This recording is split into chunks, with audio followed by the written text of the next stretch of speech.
Hello, everyone. Welcome to our second weekend here in Sigulda. This is the FIL Studio Show. My name is Kate Hansen, and we're so excited to be here because we get to talk about so many interesting things that's not happening directly with sliding on the luge track. So let's get into it for a second. So last weekend was freezing. The ice was one of the fastest that they've ever had. They set a ton of track records, and this weekend is definitely warmer. I can hear some rain, some water coming off of this beautiful castle. So it changes the track conditions a little bit, but last weekend it was so cold that your eyelashes were about to freeze. So conditions are changing, but I want to talk about Sigulda really quick. So we are an hour just outside of Riga, and this is kind of the place to be for any type of nature or excitement or any type of adventure that you want to be a part of. So they have a national park that starts out of Sigulda, the Gauia National Park. There's so many running trails, hiking trails, and it's just beautiful. There's so much history that went on here as well, including this right here. The Livonian Order Castle was built in 1207. I didn't realize there was so much history here in Sigulda. I also didn't realize that people were building walls this high in 1207. I don't understand how that's really possible. So it's been really interesting to kind of dive into the history of Sigulda and why the World Cup circuit comes here every year, because it's not necessarily a place that people think from other countries like, oh, I want to go specifically to Sigulda. So the reason people come here is because of the luge track that we're going to talk all about this weekend. Now, the breakdown of the history of the luge track, I think, is really fascinating. I had no idea until I read up on it. So at the time, it was 1982. The Soviet Union was here, and they decided that they wanted to build a sliding track. They were thinking of putting it in St. Petersburg, but because most of the team already was Latvian, they said, okay, we're going to put it in Sigulda. And so obviously in the 90s, when Latvia broke off, it's now become the home base of sliding sports for Team Latvia. It's super interesting. So when they wanted to build it, it started in 1982. And why it was so special was because they were trying to build into a valley. There's not a lot of mountains here in Latvia. So when they started building into the valley, they saw that the rock and the geography of it was actually really unstable. So they had to build men's tower to be so high so they could achieve 100 meters from the top to the bottom. So we have some really cool photos we want to show you. Some really awesome, just film, black and white, super cool to see the people putting together the construction of all this, which finally ended in 1986. And it talks about how these people had so much pride in what they were building because no one had built something like this before. And so since then, thankfully to all these people, this is now the home base of all the history of sliding sports within Latvia. And I was doing the research on this. Of all the Olympic Games since they've become a country, they've won 10 Olympic winter medals, and they've all come out of sliding sports. So anyways, really cool to kind of learn about that and be a part of it. But we're going to jump into some racing this weekend. Before we, give you the specs on what's happening, we're going to catch you up in case you missed last weekend, which you shouldn't because you should be following us all the time. But here are your highlights from last weekend in case you did miss it. Record-breaking ice here in Sigulda this weekend. Max Langenhahn of Germany, in his first race on the World Cup Tour, found himself straight to the podium. Beautiful runs locked in that finish for the Nations Cup winner who qualified for this race. Dominic Fischnaller, the overall World Cup leader, was in second place, dropped behind Max Langenhahn, but showed his consistency, which is what has him on top of the leaderboard for the overall. He is having a dominant season and great racing here in Latvia. But the big story this weekend was the hometown heroes, one after another. For men's singles, it was Kristers Aperjods, set the track record on the first run and bent on doing it again. Beautiful start, beautiful run. He showed his comfort and consistency in front of massive crowds here on his home track. Big finish for the Latvian that popped him up in the overall standings to fourth place. In men's doubles, we saw the Italian duo of Emanuel Rieder and Simone Keinswaldner sitting in bronze position. Again, it was consistency that brought them to the podium. They had to qualify through Nations Cup, but showed where they belong with a third place finish. The great Tobias Wendel and Tobias Arlt of Germany secured their silver medal this weekend, breaking a track record, but it did not last long. Beautiful runs here were enough to finish second, but were not enough to keep that track record on Latvian home ice because it was the young Martinsbots and Roberts Plume of Latvia who showed incredible composure with the fastest runs of the weekend and took home a big win on home ice, the second Latvian team to set a track record and take home that win in front of massive crowds here in Sigulda. Beautiful form, stretching out for the finish, and an incredible run and an incredible showing from this young Latvian pair.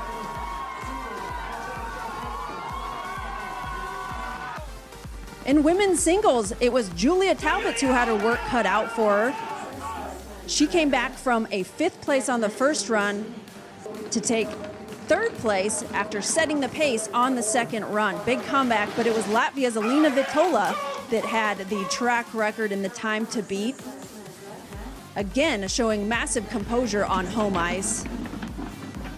Young athlete qualified through Nations Cup and finished in 2nd place, but did not hold on to that track record because it was Germany's Diana Eitberger who threw down.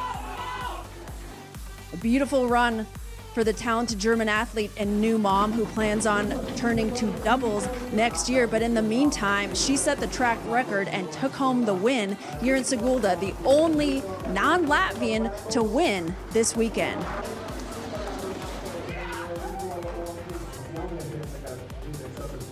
In women's doubles, it was the German team of Jessica Degenhardt and Cheyenne Rosenthal to finish bronze. Wicked temperatures and fast ice proved troublesome for most of the doubles teams here, but they showed great consistency and locked in that medal. Team USA, Siobhan Forgan and Sophia Kirby took home a silver medal, their best finish of the season here in Sigulda on a very difficult track in especially difficult conditions. They were very pleased with this finish.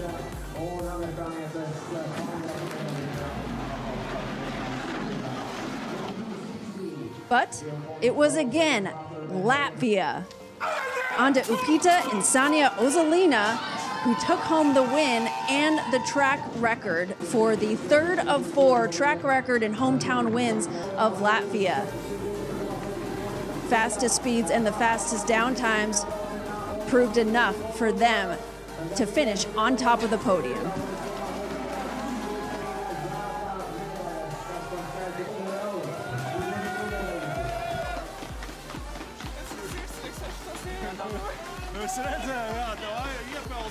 In the team race, it was Team USA that found themselves with a bronze medal.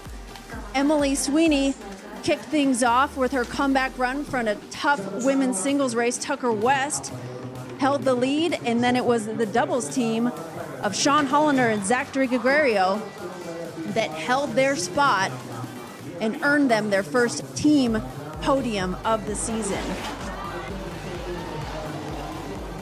No stranger to the team podium.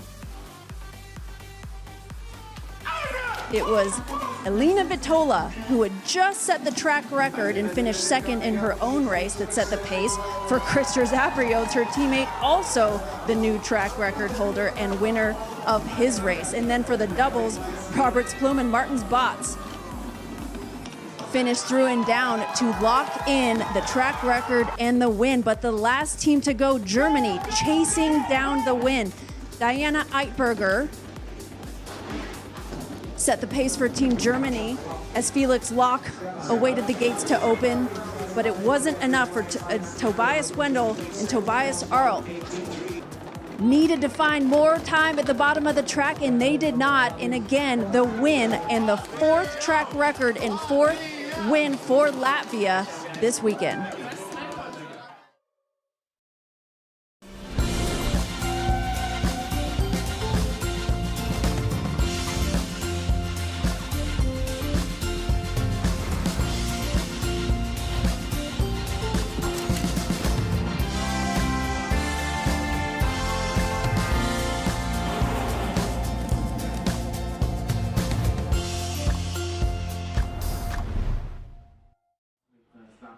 Hey everybody, we're here at Women's Start. Incredible opener, introducing you to Sigulda because we're back here for the second week. So we have all the doubles teams getting ready inside, and everybody's just excited. The ice is a little slower. Yes, come join me. I have actually a very special guest. I was asking him to come join me. You're kind of the man of the season, Christian Eigenthaler.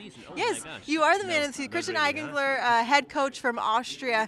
I've been wanting to talk to you, actually. I mean, we didn't have to do it on camera, but now this is perfect. Austria started out with such an incredible season. How, were you so proud of your team, and then how has the season gone from then for you? Yeah, in Igis we had an awesome start. This was unbelievable. Nobody was expecting that we have this start into the season. But sometimes this happens in the team when you got in this flow in the first races, and then it goes just straight up, and it was incredible.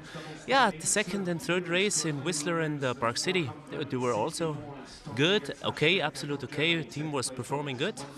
But last week, this was a tough one. This was a tough one, but we analyzed it good. So we worked also this week good, and we are looking very positive into the upcoming races. Yeah. So with Eagles, for anyone that missed it, you guys swept so many of the disciplines, which was I don't know if I remember ever seeing that. I bet you were planning that the whole time. No, the, not the really. night before, you were thinking, we're going to sweep tomorrow, and we're going to start the season with a bang. Yeah, you knew in your heart, huh? Not really. You cannot expect this. So we were preparing pretty well for the World Cup in Igis. We had special training sessions there and so on. But you never can expect such a result. And now, different track. We have to work hard. That we are coming back after last week, and cross fingers for the upcoming races. Yeah, it's a big part of sliding is going from track to track. It's not like we're a summer sport where we just show up to play football or we show up to run around a track. Like, we have to learn to adapt to every single track. So how did you prep your team for a difficult track like Sigulda? I mean, I know when I was sliding, it was terrifying for me. So as a head coach, how do you get your team ready to go into a new week? After last week, it's you have to analyze. You have to do video analysis. You have to do material analysis. And our setup last week was not really good, and also the sport performance from our athletes was not that good. So we took the chance to watch videos from the really good sliders, from the Latvians, from the Germans, to see what they are doing better than us. And we did this, and the training sessions let me look positive into the future. So what did you find out from those other countries? Any secrets you'd like to share? Yeah, secret lines, sometimes if you go down many times, you make a mistake and you do not realize where is the mistake really in this curve. And also as coach, when you saw the line in the curve, you do not know, is he steering too long, is he steering too short? So complicated. It's complicated. Yeah, you have to catch the line with 130 kilometers just for 5 centimeters, and the steering points, that's so difficult to catch it really on point. Yeah. Are you liking coaching better than when you were competing? Yeah, now I know all sides of the sports. When I was an athlete, I was an official afterwards, and now from the coach side. So it's really good to see it from different perspectives. Yeah. So your favorite then is coaching, because being official is kind of nice. You don't have to be stressed. No, it's a different stress, Also during competition, during training, also during summer, it's completely different. But I like it more to work with athletes, face to face, and that's fun. Okay, last question, because I know he has a job to do today. You're so kind to come and talk to me. What's your favorite thing to do outside of luge? Yeah, I'm enjoying my family, the time at home. I love to go on holiday. So that's it. Vacation. This is why we're all friends, because we all love to go on vacation. Thank you so much, Christian Eigenthaler. Good luck today. Thanks. Have fun.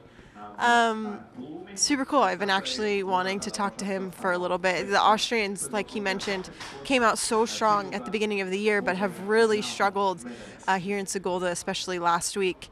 With Jonas Mueller. He came out of one of the curves, hit a wall, and his sled actually flew out of the track. It was a crazy moment for the sport of luge, because I've only seen that done once, and it was back in the 80s. So So yeah, we'll see if Austria can recoup for this week. They're really talented athletes, but Sigulda has just really did them in. So we can see, I want to just get a quick view of this, these double sleds that are just waiting to go down the track. They're doing their steel temps. We can see all the runner guards are on them. So a little bit of background on what's happening with the race. So it's warmer today. It's been kind of raining this week. Last week was absolutely freezing. And so the ice is completely different. The ice is more forgiving.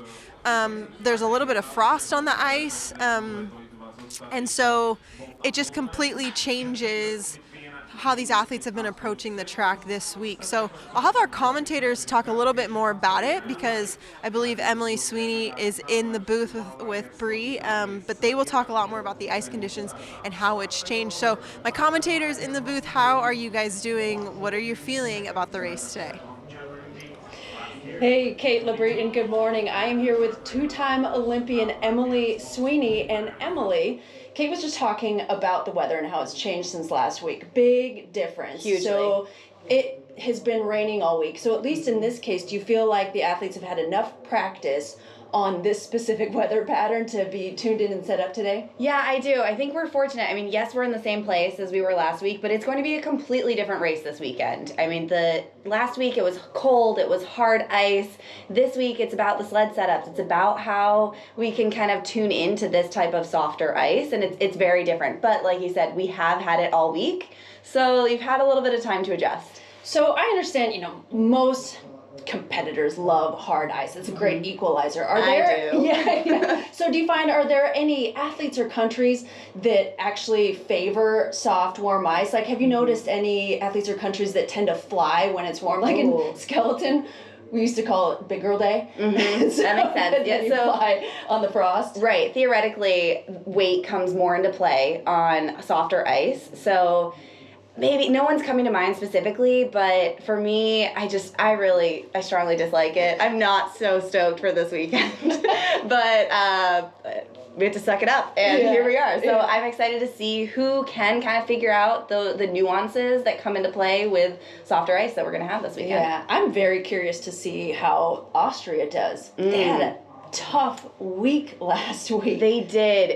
It's out of character for what we would expect for a country like Austria, but they did have a tough week, and honestly a little bit of that carried into training this week. I trained with them this week. They're in our group. Oh, right, so you guys you're split into 4 separate training groups. Yes, and this week USA was paired with Austria, so we trained together, and you could just tell there's a little bit extra nerves going around, and it's easy for that to step in, especially once you've had so many issues in one spot. It's really hard to force yourself to commit to that spot and really to commit to the line. So I think we've seen that once you have kind of those bad experiences, right, it's so much easier to make them again. Right, because it's counterintuitive. You're trying to get your body to relax, and all you've had is a bad week. Right. And for me, like, I don't know, sometimes it's literally like you black out in that split moment because your body's just protecting yourself from that negative experience again. So, I mean, my coaches don't love to hear that. Like, I can't tell you exactly what happened in that moment because I had so many bad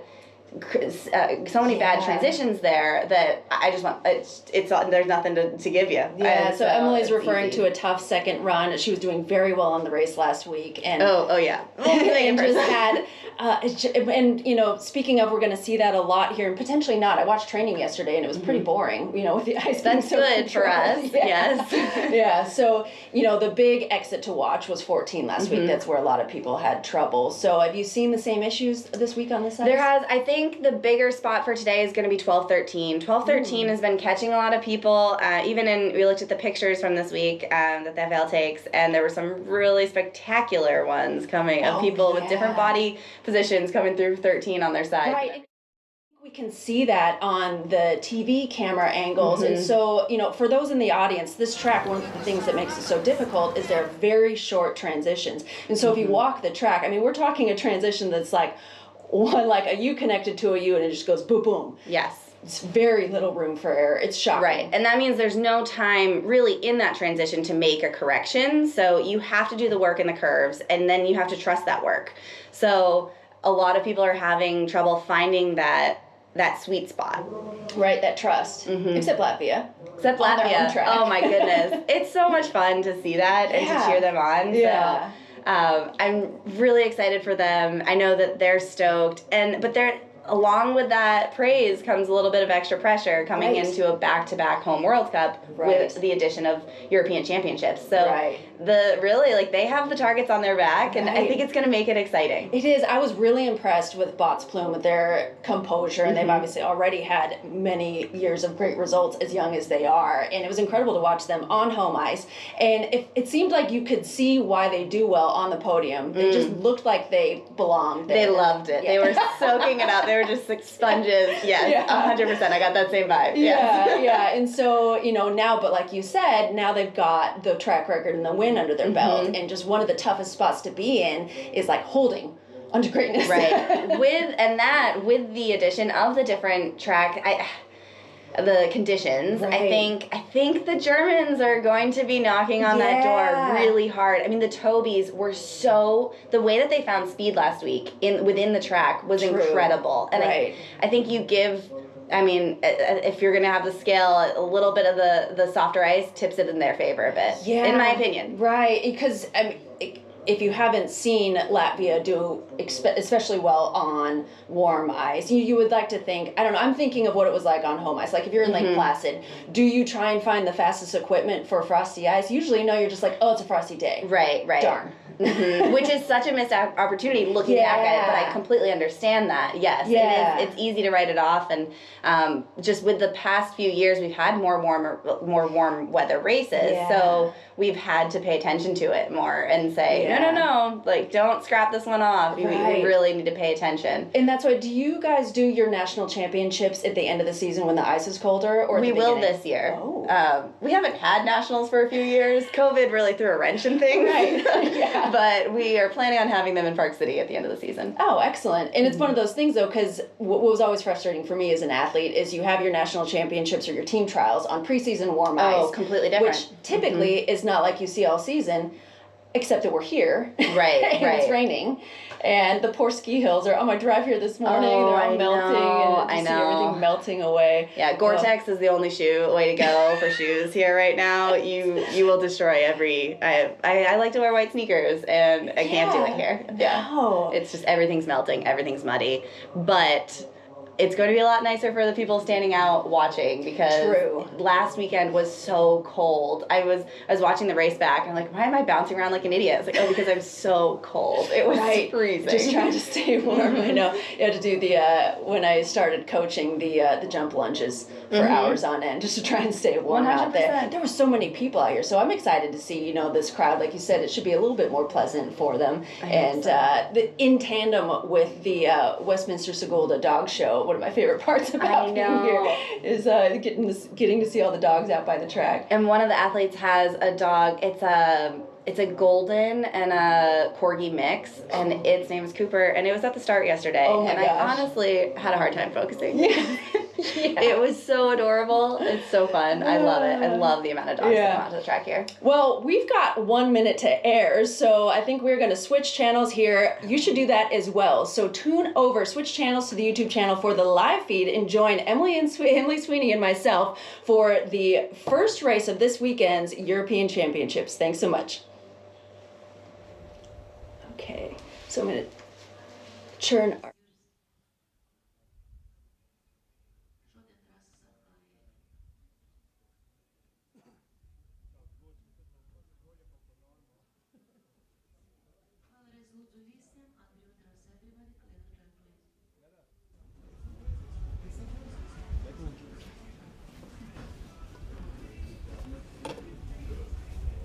Brāl, stingri uzstājas paralēli sinhronu 4 garu valkoši, perfekti sagaļamies, ideāli iegriežamies, ja? Viss rasīt smuku pārliecinoši koncentrēt. Kur vajag piepalīdz, kur vajag palies taisa, kur vajag stingri pleci, ja? Kur vajag vilks vastos, bet cenšos smuku gulēt, kur vajag stingri ručkas, viss trasi smuku pārliecinoši koncentrēt. Startā perfekti izcelt muguru zotu, stingri dēlni, stingri pīpsti, stingri presi taisa, muguru noliekušies cārtam valkam, ja? Korpus noturēts gulšanos ideāli vietiņās, gan paši, gan darbības trasē. Domājam līdzi, koncentrējamies, ja? Spīnvīniem noliecamies. Nevaram izjūt, ja stingra dēlnes, viss pārdomāt. Yep.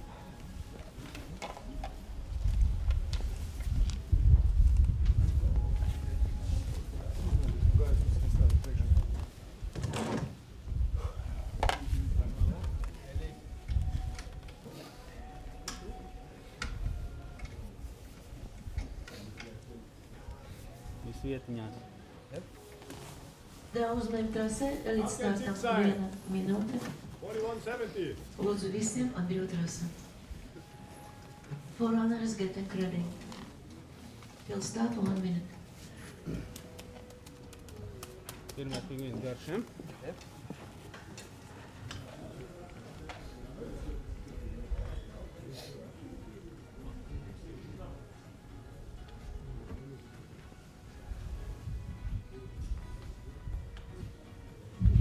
Lūdzu visiem atbrīvot trasa.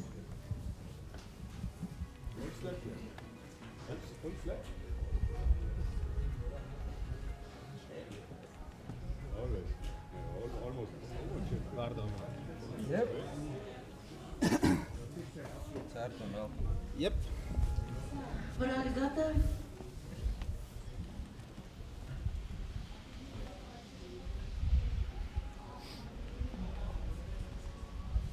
Down trasa ir brīva. Yep.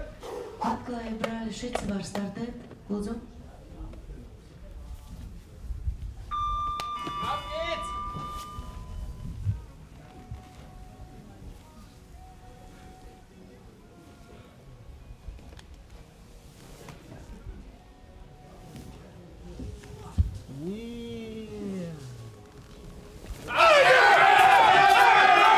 Nākamais ir trasa.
everybody with our FIL Studio Live in between runs. So some great racing that just happened.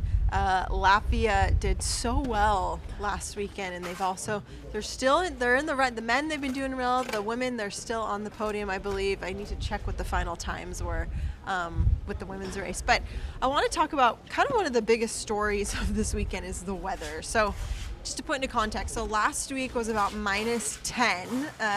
Today is about 4 degrees. I just had to check 40 degrees Fahrenheit, 4 degrees Celsius. And that changes everything. Show you right now, we have one of our sled makers right here. Not our sled makers, our ice makers. And what he's doing right now is he's filling in the grooves. So what happens is when these sleds get on the ice, they actually create small grooves in the ice, and so it kind of and if it's warm enough, it can actually get down to concrete, which is when it's really bad. But we're not that warm. So right now he's putting in slush, filling back in the grooves, and hoping that it will refreeze and give a little bit more fresh ice. Now last week, to put in perspective, I don't think there were grooves at all because it was just so cold and the ice was so hard. So this is a big part of these races, is this ice prep and to get this ice ready. So, and what that means, so you're like, okay, why does that really matter? Why it matters is because it feels completely different driving the track. Your drives are a lot more responsive. Your drives, like for instance, if you're going down, like if you were to give the same pressure steer on cold ice versus hard ice, on cold ice versus soft ice, the soft ice is going to respond way better. So he's filling in there the spike marks. So right as soon as they pull off, they get to the ice as soon as possible, and they dig into the ice to help them pull. So yeah, it's kind of interesting how the weather plays a part in all of this. And so I was just talking to Toby, the doubles teams that are from the German team. He was saying, he's like, the frost is just growing from the ice, which just makes it slower. So also this matters depending on which draw you have, so the bib number you have. There's a systematic way on how they give out their bibs. Within the beginning of the run, it's the opposite of the qualifying run, and then at the end of the run with the A seed, it's a random draw. So like if I was to race and I had, they call it DFL, dead effing last. If I had a DFL draw, then I would get the worst ice, because right now they're spritzing it, they're making it fast. But if I'm the last one to pull off, then I'm going to get the slowest ice, which can really change a lot of things. So the ice, they're trying to manicure it, make it a little better. You can even see there, I don't know if you can see on camera, but he's laying the fresh ice. It looks like fresh water, and then the rest of the ice looks cloudy. That is frost. And that also just, I mean, we could talk so much about setups, like if you want a higher angle into the ice, what steels you're going to use, if you want, it changes everything. So you're checking ice conditions, you're checking weather, especially when you're an athlete, because you're trying to prepare. And one thing, what I used to do when I was competing is I used to come to the track and I used to scratch the ice. So like when I would scratch the ice, it kind of mimicked like my steels into the ice, like how sharp they would be. And like if I'm able to like grab ice, then I know it's really soft, and I know that, okay, the track's going to be really forgiving today, and I probably just like need to be aware about that. But if the ice is really hard, you won't scratch anything, and then that's when, for me, I'd get a little scared, because I thought, okay, this is going to be really fast. So anyways, I could talk more about this, but we actually have someone really cool that I want to interview. I asked him, let me get his attention really quick. Tony, yes. I've been wanting to talk about this story all season long because I get really fired up about it. Okay, I was just telling everyone that I get really fired up about the story about China sliding. And okay, so this is Tony Benshoff. Hello. Used to slide for America, incredible athlete, did really well throughout his career. And then when did you make the switch to coaching? Well, I started coaching the U.S. team for a few years after I retired in 2010. And then, you know, Wolfgang Schadler was our coach back in the day. And he started working with China and invited me along, and I couldn't resist. He pulled you back. He pulled me back. Cool. And yeah, it's been great, really great. Cool. So let me tell you why I'm so passionate about this, because I don't think spectators realize like how hard it is to get into sliding, especially at older ages, and to like start a sliding federation in a country that's never had one, and they didn't even have a track at the time. Like, it's just really an incredible story. And then on top of just starting it, they actually are competitive and are doing really well, which, to give context, most people start sliding at 10, 11, 12 years old, but Right. most of these Chinese athletes, how old are they getting involved? When they began, they were about 18, 17. That's insane. Like, you don't... It's right. It's very... it's impossible, really, and except for the fact that China has never had a program. Why is it impossible, though? Well, when I say impossible, what I mean is it's impossible normally to break into the World Cup level as an 18-year-old, because it takes so many years and so many runs to be remotely competitive. The advantage that China had is they had never had a program, and we only had 4 or 5 years to get ready for the Olympics, so we needed to start them later. And it was just a fast track. I mean, it was a lot of crashes, a lot of hard work. I mean, a lot. So, okay, so describe your first time to like, I don't even know how you would begin to get people, like, how this is a grassroots. Yeah, it was pretty crazy. I don't know the details. You'd have to ask Wolfie, because I came 1 year after he had chosen the athletes. But basically, they went to universities and found specific athletes like gymnasts and sprinters and people that kind of fit the mold of what an ideal luge athlete would be like. And hundreds of them came to Beijing, and Wolfie weeded them out to find the best. And he doesn't speak Chinese. Like, he had an interpreter? Translators. It was a whole process. Yeah, pretty crazy. And he just saw, and I guess the natural build for luge is just athletic, like anything. Yeah, right. There's no golden rule, but generally taller and athletic, obviously. Thinner, just explosive power type athletes, not endurance athletes. So, but all of that doesn't really matter if you don't like going down the hill. And you can only figure that out once you get them on the sled. So was the track built at the time? Like, how did they get them on sleds? Yeah, they had to come to Europe, and they had no idea what they were doing. Wolfie had all these kids. I mean, from the bottom, like how to prepare a face shield, how to put on the suit. They were putting the suit on, backwards. I mean, it was like the lowest level, because, like, when we started as athletes, we had peers to look up to. But for these guys, they had no one, and there was a huge language barrier. So it was just like things you just take for granted. We had to teach them. There needs to be a documentary made about this. It was pretty funny, yeah. I mean, there's a lot of stories. Yeah. A lot of stories. Like, what kind of story? Like, share. This is what people want to learn about, because they just see athletes go down the track, and they don't really appreciate how difficult it is. And I just feel like the biggest champion and supporter of China, and I just love that they're here. So what's one of the stories, if you could? I'm trying to think of a particular event or a story, that would be funny, but it's more just the nuances of the sport, like how to prepare a face shield and the suits on backwards, and how to steer. Like they had no, simple things like taking the runner guards off before you go, like they really basic things that they just didn't understand. Yeah. I don't have a particular story in my mind right now. I'm kind of drawing a blank. If it comes out, no, it's fine. So I've been so impressed with how they've just come to all these tracks. The men bomb it off the top. I know. Which as a female slider in the sport, there are some tracks where I just would never go from the top, and I had been doing it for 12 years at that point. And so these new Chinese athletes come in, the men are just like throwing it off the top. Like, how? I think it's a combination between determination and there's an element of fearlessness. There's also a cultural thing where they are just extremely hard workers, and they knew where they needed to be. And we had a great coaching staff, right? I mean, Nori and myself and Wolfie. I mean, they had good guidance. But yes, it's tough. I mean, it's not like bobsled or skeleton, as you know. Yeah. You can't just bomb off the top. Yeah. And sometimes they had to, and the results were obviously a lot of crashes. They're just fearless. Yeah. Last year was particularly tough, but every year they get a little better. Yeah. This year we're doing pretty good. I mean, doubles is in 12th place after the first run. Very rare.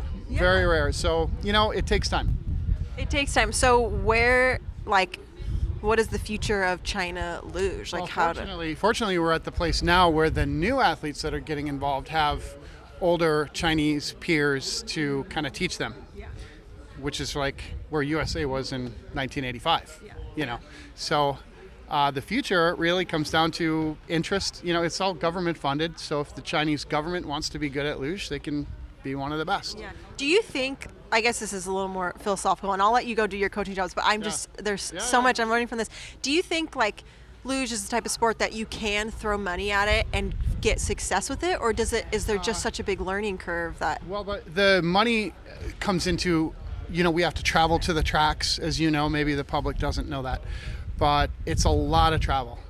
And for China, luckily now we have a track at home, which is really great, but you can't just train on one track. It's not like sprinting or, you know, many other sports. You have to travel. So that's where really the money comes in, and it's time and you know, it takes about 10,000 runs for an athlete to be competitive. And you have to start early and finish late and take thousands and thousands of runs to become good. And we're working there. We're in year 6, essentially. We lost basically a full year during COVID. And you know, for their experience level, we're super happy with where they're at. Do you think we'll do like an Asian tour maybe in the future? I mean, it would be awesome, but it comes down to money, and we have to be able to travel to those countries. I mean, Japan is super great. Korea is awesome. It'd be great to do it. Yeah, of course. Okay, last question. Have you learned let's hear your best Chinese. Oh, what do you got? Yeah, no. I mean, know I truly don't. It's such, for me, I'm really bad at language anyway, but it is such a difficult language. And I have spent hours and hours working with these translators just to say certain things, and the nuances of the tonality and everything. It's really complicated. I don't want to do it any misjustice, because I know this is going to be on the internet and I'll for sure look like an idiot. Yeah, well, even when I was there commentating in Beijing this year, I was like, I don't. So do they just speak English with you? Yeah, exactly. That's all part of their training, is learning English. Oh, wow. It's an English-based sport, really. I mean, you know, whatever coach they have, it's going to be an English speaker. So will you stick with China for a while? Or one thing that's great is now some of the athletes are experienced enough that they can become coaches in the future. So I think in the long future, China will have some Chinese-speaking coaches. But for now, we have translators, and now they're pretty fluent actually in English. So when I was talking to them at the beginning of the season, they were like, yeah. Well, it was so cute because in Eagles Austria, they were like warming up, and I was so excited that they were there and they had qualified, and I was like, "You're doing so good," and they're like, "No, I'm not," and I'm like, "No, you're incredible." But it seems that like maybe they don't feel comfortable like being social with everyone, but like that's part of it. I just felt like I needed to build them up and be like, "You're unbelievable. You're going from the top of the track," and like a lot of people can't do this, and then they had a smile on their face. So anyways, every time I see them, I just want to tell them that I think they're awesome. That's awesome. I appreciate that. I know they do. Yeah. They a lot of times they're just hearing what they're doing wrong, you know, like many athletes. But it's nice. It's true. I mean, they are doing a great job. So. Okay, well, I know they think their English is not good enough, but we would love to just even ask a few questions with them one day throughout the season. Yeah, for sure. We just have to run that by the higher powers, but I think I think we can arrange it for sure. Great. Yeah, I'm just a big supporter of China. I just think that's awesome. It's so important. It's just important. Anyways, thank you for your service with all this. Are you going to stay with Team China for a while, you feel? Probably, yeah. You know, it's year by year, just like many of us coaches. In China, it depends on what they want to do with the future. But yeah, I mean, I love it. So I don't want to leave. Okay, fun. Well, then we will see you at future races. Thank you so much. And then, thanks, this is so fun. Good job. Good luck today. Oh, that just warmed my heart. I love that so much. Yeah, so Tony and I, we used to be competitors. Actually, we were teammates way back in the day when I was first joining the circuit. And he was kind of my senior athlete, like we mentioned. So it was interesting, too, to hear him talk about, with China, the new athletes having someone to look up to. So Tony was kind of that for me. So this was kind of full circle to interview him, and now he's with China. But I just wish I could, like, really make it clear like how brave these Chinese athletes are. And even when Korea got on the circuit before the Pyeongchang Olympics, and even just these smaller nations that didn't slide, and they're coming into, I'm just trying to get out of their way, they're coming into a sport where athletes have been here for 10, 15 plus years, and they're just like trying it for the first time. So I just have so much respect for what they're doing. But looks like up here everybody is just getting ready. And now they've combined the women's doubles with the men's doubles event, so it's a little bit longer of a race for everyone. So a normal in-between run, in between like what an athlete does in between the runs is they'll put their clothes back on. Well, they always have clothes on, but they'll put their warm clothes back on. And they kind of walk around, they get chill. I wonder if we can see some of the athletes. Maybe one time we could do a segment where they're warming up over there. But they're just trying to stay calm and get in the zone, pretty much. The coaches are taking the sleds. They're doing more steel work. Here, you can pass me. They're doing more steel work. They're pasting their steels. And I talked about pasting last week, but I'll cover it really quick. So do you see how there's toilet paper on the runners over there? So diamond paste it comes out of a syringe, and it's like a micro grit, and so they will put this little paste on there, and then they'll go back and forth and make the sled really shiny. It saves about 1/10 of time going down the track. And so once you paste your steels and get them all ready, you want to cover them with toilet paper, because those runner guards are the runner guards they use every day. So sometimes there might be dirt in the runner guards, or there might be like grit in the runner guards. So they'll take the runner guards up and down to the finish, back to the top. And so anyways, it's just like small little things that make it easy just to like take care of sleds and all this stuff. We have an athlete right here warming up. The lower back is so crucial a part of this. So anyways, oh wait, this is kind of cool actually. I want you to, Casper's my camera guy. He's so good. Take a look right there. He's covered up the grooves so that it can, I don't know, do its best to kind of freeze over faster, because some of the ice was kind of runny here. I'll come on this side actually. Some of it, like once he put it in, it like started to get a little runny. Actually, let me feel this. Hold on one second. I do my own stunts. So it's still a little wet, you can see on my fingers. So if they could just like hyper freeze this track and like get this colder. But really it's the weather that does it. It's the weather that everyone depends on, because if they turn up refrigeration on the track, it'll make it more frosty. So you have a whole crew that takes care of ice and takes care of like what it looks like. So this guy right here, a saint that he is trying to solve this groove problem. And so take notice when you watch the second run, watch the sled like click into grooves, like see if like it does click into the grooves. And then by the end of the race run, the women are going after the men. So the men are going to get the best ice, the women are going to get the not so great ice. So maybe we should switch that in the future. The women will go first so they get the better ice. But the women are going to get slower ice because the men are going to be using it over and over. So this is exactly why we're doing the studio show, because there's so many pieces. There's just so many pieces that like go into getting an athlete on the ice. So we'll see. The race is coming up in just a few minutes. I may throw it to our commentators and just I'm just trying to think if there's any other goodies that I want you guys to know about. Yeah, I think that's about it. I mean, we'll talk about it after the race, but it's tight racing. So let's get you teed up for the second run. Currently leading, I believe the Latvians are leading the men, and then don't quote me on the women's because I was busy running around trying to find Tony to come interview with me. But it's just gonna be good. But also, it's just a whole different race this weekend. Okay, so the first weekend was really cold. This weekend really warm. It's just a completely different situation going on, and the athletes have been adjusting. So all week it was full on raining a few days ago. It's crazy. I've never seen Latvia when it's raining like this, but they're changing the angles of their steels, they're changing how they're driving, and there's just so many. And some countries are just faster on slower ice.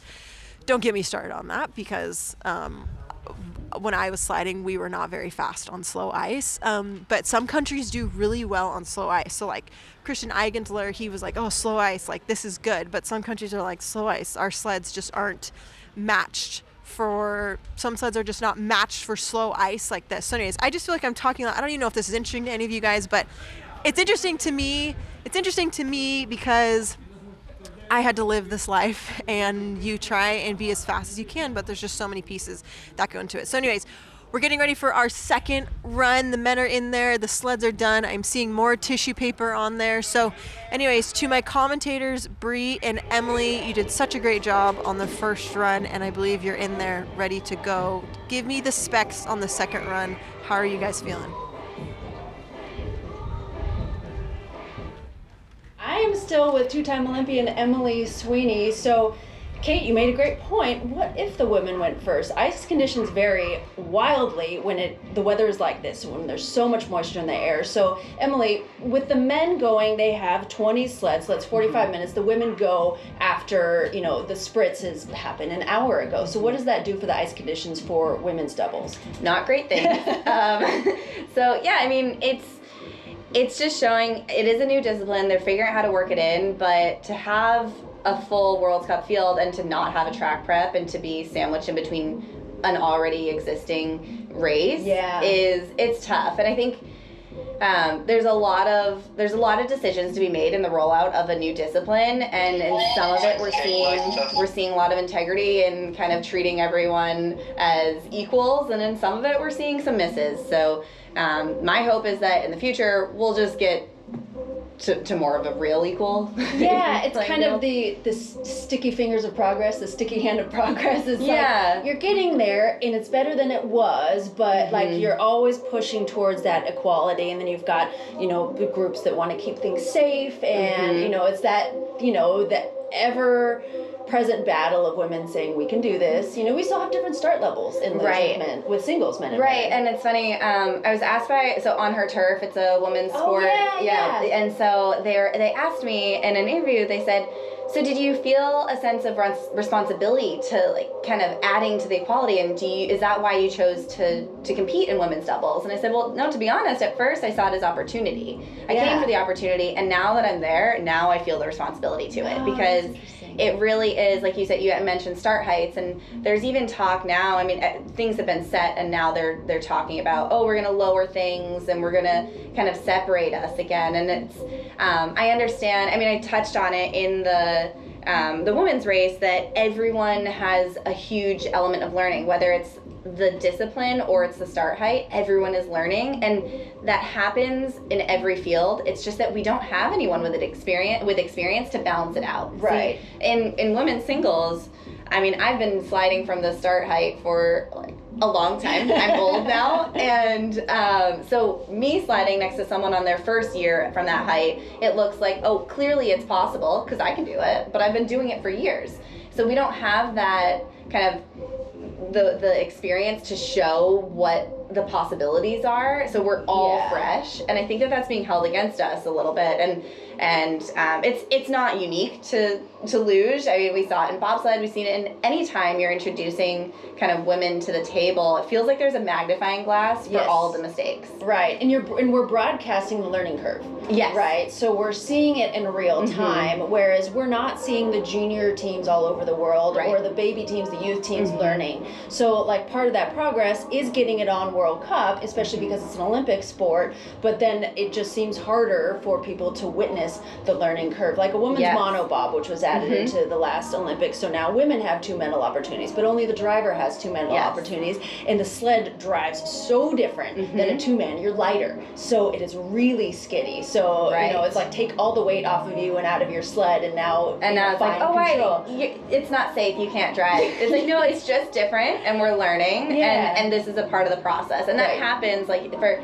every discipline, for every gender. There's that one big jump year, and we're just seeing it. This is the big jump year for literally everyone in the discipline. So it's tough, and it's just a part of that now sense of responsibility to speak to, no, this is, I see the end. Yeah. It's just how are we When going to it's get normal. there? You know it will be normal. I know it will be. Yes. And climbing and scratching towards normal is a tough process. It can be a little frustrating. Yes. Well, and also, you and how many athletes are doing double duty? At the beginning of the year, opportunity, there were but it 5 needs more work.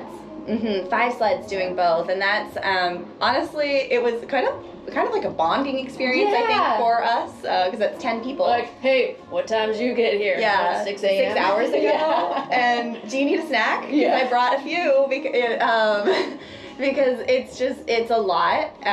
But it is there's that opportunity, and that's what we've seen in women's sport everywhere, right? Even the numbers. I mean, we talk about everyone loves to attach dollars to things. You attach dollars to it. Yeah. Women's sport has grown more percentage-wise more than any other entity that you're comparing it to. So it's really exciting to see that opportunity there, and it's fun to be a part of that. But yeah, it's a lot of work. It's a lot of work, and I hope that it's not as much work for those that come in the future. Yeah, and that's why you do it, because you know that, okay, this is the beginning. It's very exciting to be a part of something in its beginning stages, and all you can do is hope that it will be a lot easier in normal. You know, that you'll be the one telling stories. Yeah, that no one wants to hear.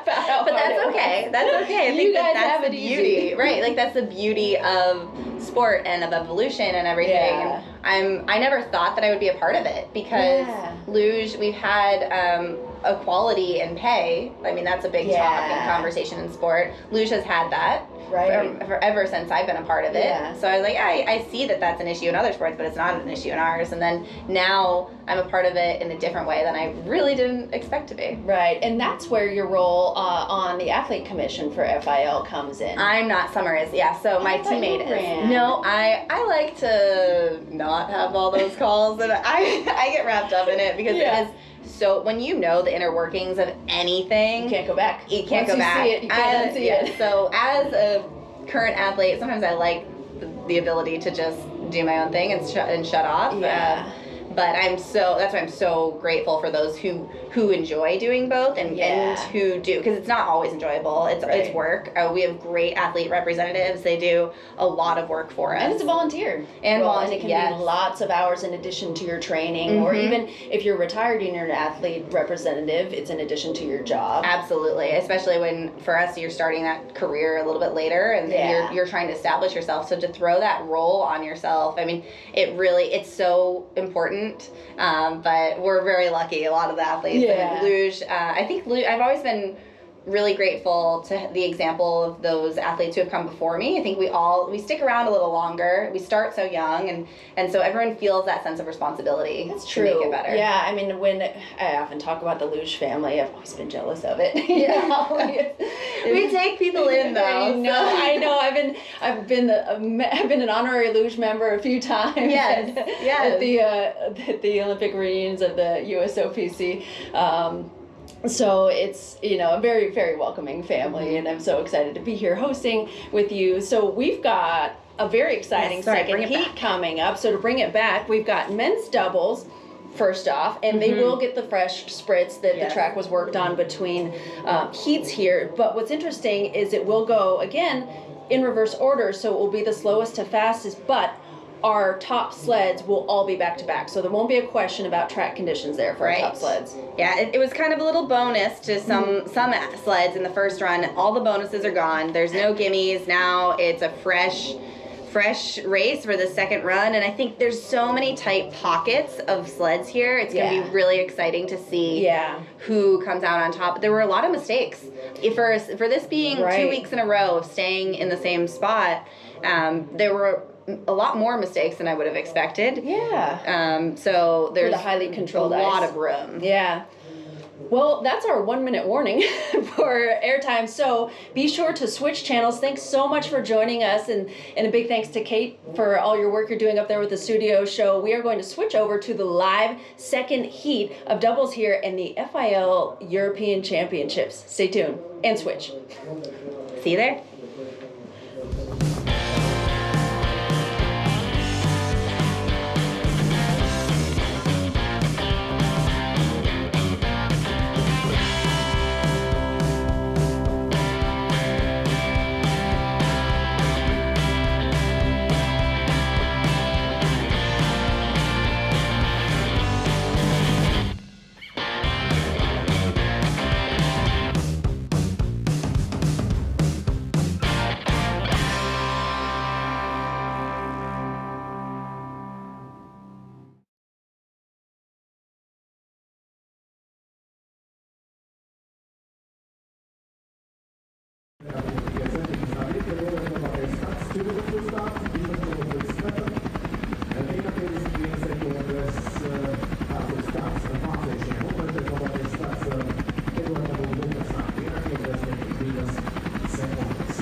track record owners, Leader Rasner from Italy, currently 9th place for them in first run, 1.50 seconds. Second best, Leonid start time 1 minute until start. Second best start time for Ola Luge from Germany, just 17th place in first run, but the result of start was 1.51 seconds. And third best start time in first run, Shevets from Latvia, 1.52 seconds.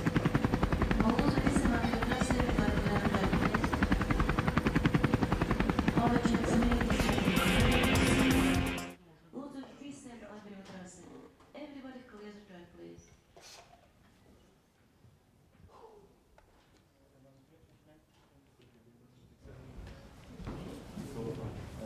Lūdzu visiem atbrīvot trasi. Everybody clear the track, please.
Next on your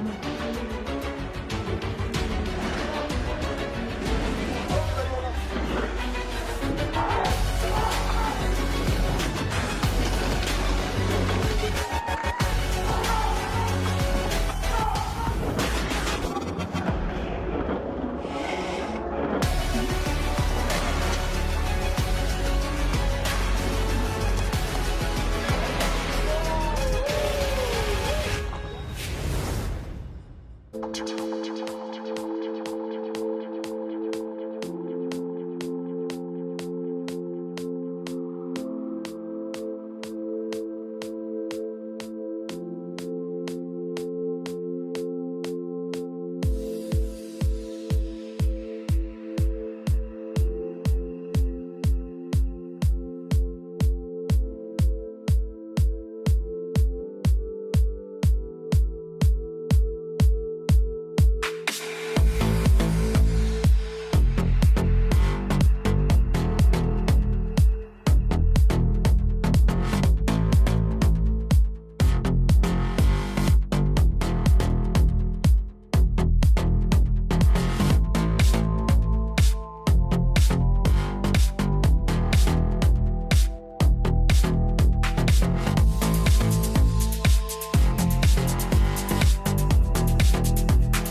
Okay, we just finished up with our women's doubles race, and it's nice and quiet here at the finish. We just heard the Italian national anthem, and it's so fun to hear all the different anthems going on. Futter and Oberhofer came in with the win for Italy. It seems like Andy Futter has really found her discipline. They both were sliding singles and decided to jump on a doubles sled for this year. So with the men recapping, after the first run, it was Latvia, Germany. And on the second run, the ice just didn't hold up. It seemed like the runs were okay, but the Latvians couldn't hold the lead. And the Tobis, Wendell Arlt, they just snuck into that gold medal position. And then it went Latvia, Bots Pluma for second, and then Mikko Sevic got bronze. So we'll see with the women heading off which ones we get to talk to. But yeah, it's kind of nice that they've combined both the doubles disciplines. And it's just fun to see women on the circuit. I was talking to coaches this week during training, and they were saying that it was kind of scary to watch the women go down because it's the first time that a Senior World Cup has been here in Sigulda for women's doubles. And the transitions and curves here are just so tight. And if you're off just a little bit, you could flip right over. Also, it just got quiet again, and I don't want to disturb what's going on over here. Oh, it's European Championships. So we'll be quiet for this one.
Okay, so this race has doubled as a World Cup and also European Championships. So this happened in Park City with Asia Pacific Championships. So it's a additional race amongst North Americans and Asians. So today is just European. So had there been any North Americans up on the podium, they would have taken them off the podium and then replaced it with the next upcoming European. So obviously, since Italy won, they won the European Championships, and we can hear the clang. We can hear the clang of the medals because they won 2 medals today. So I want to get a look at these World Championship medals because they're awesome and they look different, and they're the same World Championship medals every year. So it's a big source of pride to have that in your collection. Now I'm wondering what this one was for. I'm going to give a listen real sec.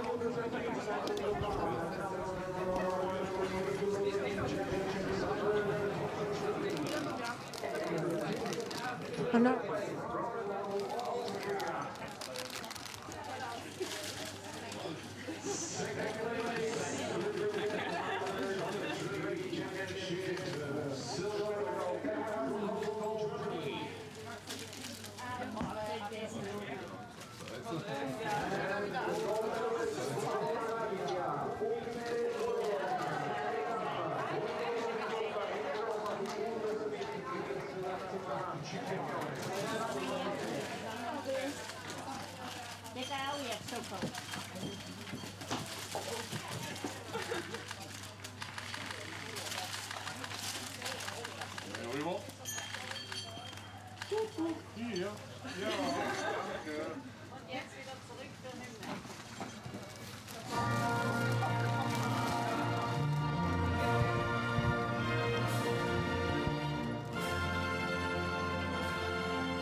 Okay, so I just got word, forgive me, this is the under 23 championship. So Futter Oberhofer from Italy, they were not, okay, I was just updating them because I was confused as to why there was another one, but under 23, you're not under 23 anymore. I'm so 27. so sorry, but congratulations, European champion. This is a major, I mean, I feel this is a major deal. How are you guys feeling? Yeah, it's so fantastic. I have no words. I don't know. You're the first European champions of women's doubles, right? That's true. Yeah.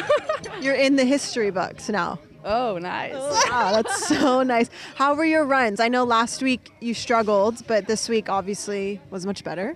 Yeah, the track was a little bit slower than the last week, but we had a lot of good runs, and yeah, it was fun today. Do you like slow ice? No, normally fast, but we have to go down with every ice, so it's okay. Some people like different kinds, right? Like some people are fast and slow ice, some people are slow and slow ice, but you can do it all. No, you have to compete. So you're so talented. You can do it. Doesn't matter the type of ice. No, it's not true.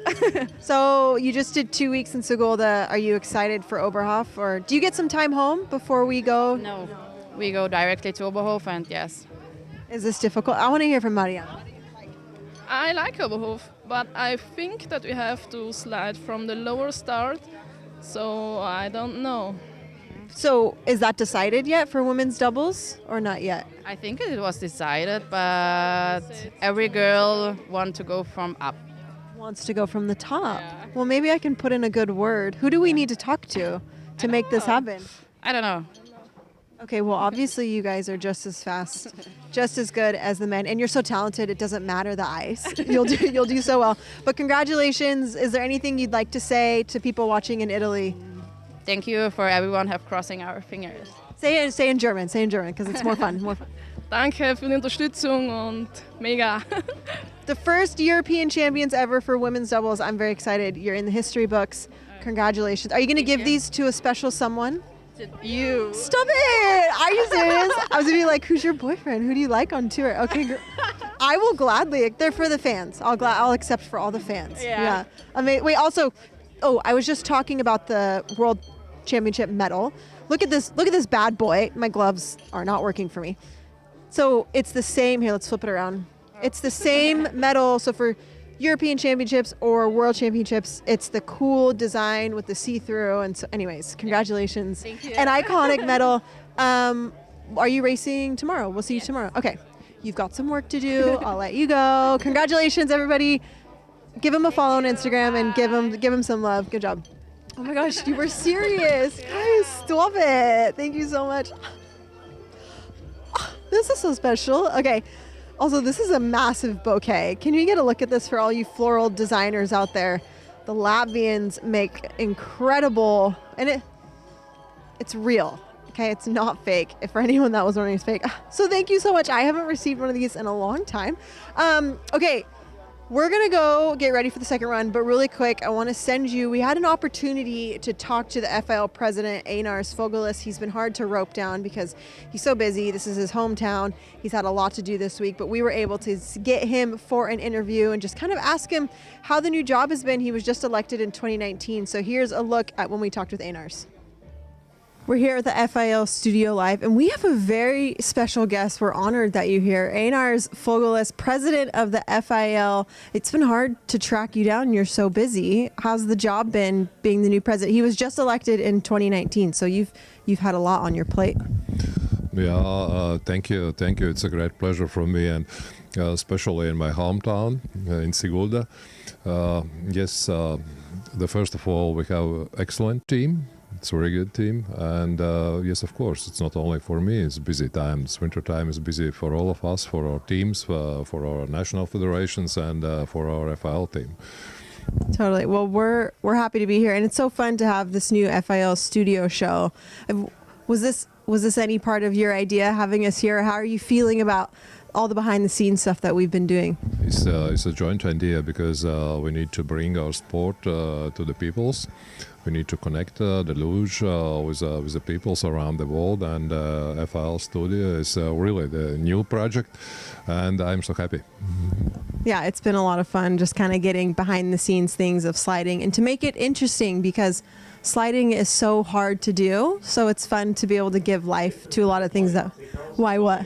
Why? Because the sliding is the first sport for all of us. When you remember your childhood, probably for all of us, the first sport equipment was the sleds. That's true. That's very... So I'm from California, and we do not have sleds growing up. But hearing you say that... Maybe in the summertime, I don't know. Yeah, I guess we sled on skateboards. We sit on skateboards and go down, but I could see... It's the same way. It's the same way. But in our country, in Latvia, and also in Europe, in the winter countries, normally the first equipment is the sleds. After them, the skates or skis, but normally it's the sleds. Yeah, that's together with your parents. Yes, together with your parents. Kids, don't try this at home. Okay, so we were talking about before sliding, your new strategic sliding plan, Slide 2026. Tell us about that. What is that within the FIL? Yeah, it's a new program for Slide 2026. The first of all, our motto is fastest sport on ice. It must be interesting for the young generation, it must be interesting for the spectators, and we need to connect the public sliding with race sliding. How do you do that? Oh yes, we have some projects together with Scandinavia. We have some projects together with public sliding here in Europe, and all sleds, all sliding disciplines is in our federation. Smart, very smart. Yeah, I think it's so interesting. All kids, it is like the first thing they do. As we see here in Sigulda and around the artificial tracks, also the natural tracks, is a top level. Like everyone from us was driving the car, but only maybe some 20-30 people was driving the Formula 1. It's the artificial tracks like Formula 1 in sliding. Yes.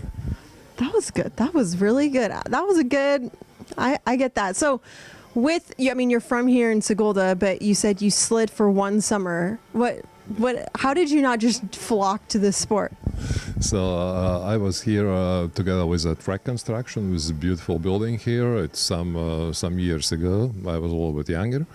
And then I was started the first of all in the construction works here, and then slowly connection with both federations, with the bobsled and Luge Federation. And then I was elected also as a president in Latvian Luge Federation, so I can continue my life in sliding sports. Yeah. Well, Latvia had an incredible weekend last weekend, but I know you probably have to be impartial because now that you're president. But do you secretly just root? Do you secretly love when Latvia does well? Yeah, no, it's a very good for spectators, especially now here in Latvia. Successful results and for the upcoming week, for the upcoming weekend, it will be totally different race. So it's last week is in history. Now we start today with the Nations Cup, tomorrow with the World Cup, after tomorrow with the World Cup, European Championship. We will see. It will be interesting. Amazing. Well, thank you so much, Einars. You'll see him presenting the medals the whole weekend. What an honor for you. And of course, just so nice to meet and talk to you and just get to chat. We'll probably rope you in for a few more interviews throughout the season for the FIL Studio Show. But is there anything you'd like? So, but in the last weekend was 4 or 5 nations in the podium. It's a great. Yeah, it's a good. We like that. The different. I had never heard the Latvian national anthem until last weekend. It's the first time for you. So cool. Yes, I heard it so many times. It's so nice to hear and see different flags up on the stand. So anyways, thank you so much for your time. Is there anything you'd like to say in Latvian just to everyone watching, or this is your moment to shine. Anything you'd like to say? Please come here, enjoy the race here in the beautiful place in Sigulda, in this beautiful track, and bring support for our athletes from around the world. Thank you. Amazing. Thanks, Einars. That's Einars Fogelis for you. Thank you for everything. You have a big weekend this weekend, so I'll let you go finish your job on everything. Amazing. Thank you so much. Bye, Einars.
All right, that was Einars Fogelis. Such a nice guy, really cool. Also, I didn't realize that he had never slid. He had never slid before. I thought most people that work for the FIL that they somehow did luge, but the sport just draws in just about anybody. But I love that he was from here in Sigulda. It must feel really cool just to kind of bring the sport back to a hometown. So anyways, we are gearing up for the men's run. Last week, the men were on the second day, but now they're on the first day. And there's kind of a few storylines going into this, especially with the ice being so much warmer. I'm trying to think. So Alex Ferlazzo, he won Nations Cup from Australia. That was a big deal. I think that was maybe his first time winning Nations Cup. An incredible athlete. I was talking to his coach, Duncan, who's actually just right there, telling me what an incredible athlete he is. and just how talented he is, and how it's been so nice to coach someone who's so athletic. So anyways, and then Felix Locke, he had a struggle on his last training run here. He T-boned the start, actually, which means he just went straight into the left wall, and then he broke and immediately just got out of the track. So anyways, the track is proving to be easy for some people, difficult for others, but we're going to show you, we're going to take you down the track. We're going to give you a little POV with Zach DiGregorio from Team USA, and he's going to walk you through the difficult parts of this track. So if you've never been on a sled here, which most of you probably haven't, here are all the pieces of it and what you need to know.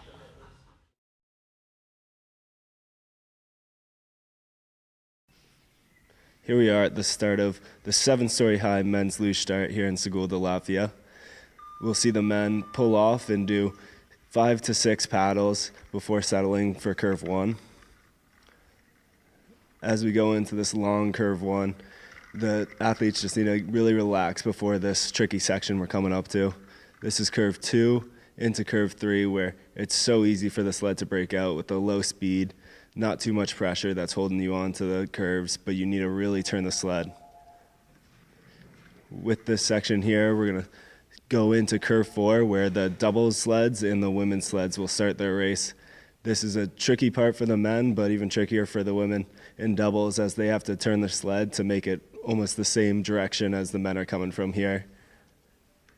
Into 4, 5, and 6. Entrance to curve 6 is one of the tightest parts of the track. Really hard to get your weight over in time and get the sled on the curve smoothly. And then we'll be going into the labyrinth section here. The labyrinth section is so important for our doubles and women's race, just because you're going such low speeds. If you lose any time here, it's going to just triple towards the bottom. Now we're into curve 10, transition to 11.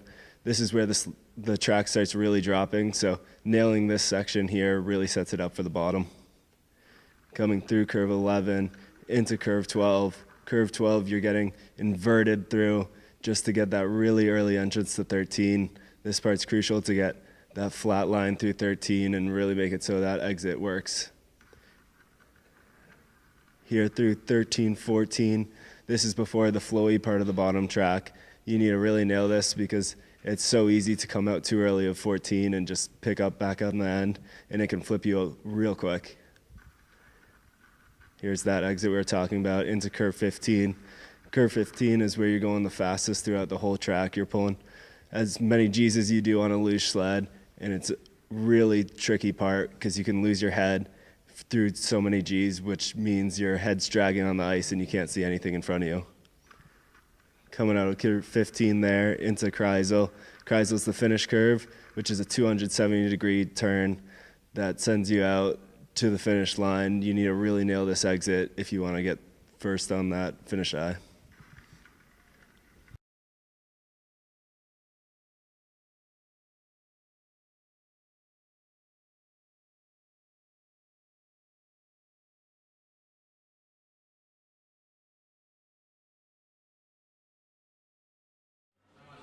All right, heading into our second run. So Casper's so smart, wanted to show, Casper's my camera guy, wanted to show the temperatures of what's going on. So last week, just to kind of give you an idea, these were about, I think, -3, -1, and now we're at +9, +5, +10. So this is the steel temps. We talk about it every race because it is so important. So this is kind of the public place. Do you have an update? Are you going to write? Okay, here we go. Wow. Live in action, writing down the temperature update. Okay, what are we at? What did it measure? Plus. Okay, so right around similar, little warmer. So we can imagine as we go through midday that even, I mean, there's no sun out here, but we're gonna imagine that the ice may just get frostier and not as helpful, but yeah, so 12:40, 55, every 15 minutes, they're giving an update for the coaches so they can come, check it, and then they can check their own sled. So, cool. You did a great job. Yeah, you're really good at this. Is this your dream job? You love doing this? It's procedure. It's procedure. Okay, well, it's a big deal. We need people like this because I'm sure back in the day, we should talk to someone who was back in the day who did steel temps, if they like managed to do steel temps back in the day and how it was. But a quick story of the race that I would love to just kind of highlight on. I tried to get the coach to come over here and talk to me. You can point him out right there, Papa Kumaretashvili. He's in the all black, this Georgian coach. Just give a wave. He can just wave. He thinks his English is not good enough, but I think his English is plenty good enough. But it's a cool story. This is the first race that you guys have 3 sleds in a World Cup, and this has never happened before. Is it usually you just have one, or normally? Yeah, usually. It depends. In this race we have 3. It's it's a big experience for our country. So it's a very, very big deal. His son is in it, Saba Kumaretashvili, and then Mechedliani. Did I say that? Mechedliani. Mechedliani.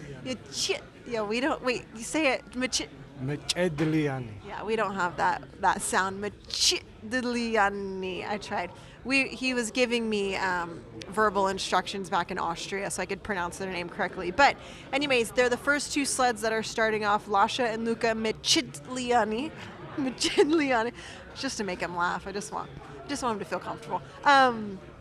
So anyways, they're the first 2 sleds starting off, and then Saba Kumaretashvili, he's going to be 5th off. So really cool for the Georgian nation today. And of course, they're following a story. Saba's cousin, Nodar Kumaretashvili, from the Whistler Olympics, he did pass away. So there's a long kind of history within Georgian sliding. So we're really excited to have them sliding with us today. So it's super cool. I think this is an episode of just all the smaller nations. Let me see who else we have on here. Slovakia, Romania, Sweden, Svante Kohala. Shout out to the Swedes. We were giving them a lot of love last week.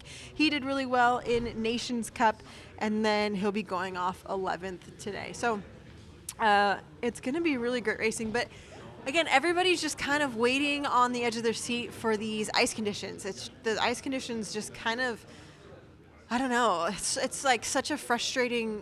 It's such a frustrating part of the sport for skeleton and bobsled too, because you can't control the ice, you can't control the weather, and sometimes your sled just like, it takes a lot to change the setup to put it on slower ice versus fast ice. And some people only have 1 pair of steels. Countries that have more resources, they have multiple pairs of steels. So there's just so many pieces to it. But I'm remembering for me when it was slower ice, like sometimes countries just are not fast in slow ice, but it's easy to get down. So I think they might have talked about it on the commentary within the doubles race. Like, you may feel like you have the best run of your life. You're like, that was all time, but your time is just so slow. So it just is insult to injury a little bit. It just hurts. But we saw with the doubles race. So like, let me think. Let me get into my doubles mind for a second. So they were currently sitting 3rd, and then Latvian was in, it was Sevic Mikkelsevic in silver.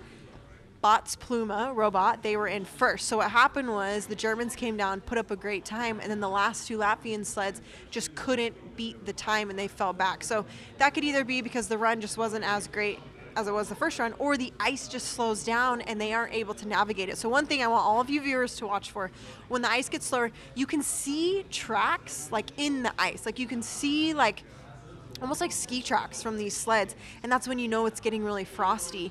You don't really want to see any tracks. That's when you know the ice is hard. But when you're seeing tracks, they're creating friction. And these athletes, they also want to steer as little as possible. So the less they can steer, the more they can just like let the sled run, is how they're going to do really well. So anyone that's driving too much, if their feet are moving too much or shoulders and they're wiggling around, it's going to be super slow, and it's going to be imperative for them. I'm trying to get this all in before we jump to the run, because I want you guys to know the top of the track here is a little flatter. So any mistakes that they make, any little over driving at the top of the track is gonna create a lot of friction and slow them down. So anyways, we got to jump into this next run. My commentators, Bree, who is in the booth with you? What are you guys thinking for this next race? Sorry it took so long, but there's just so much to talk about with these luge races. So anyways, Bree, throw to you. What are you thinking for this men's race coming up?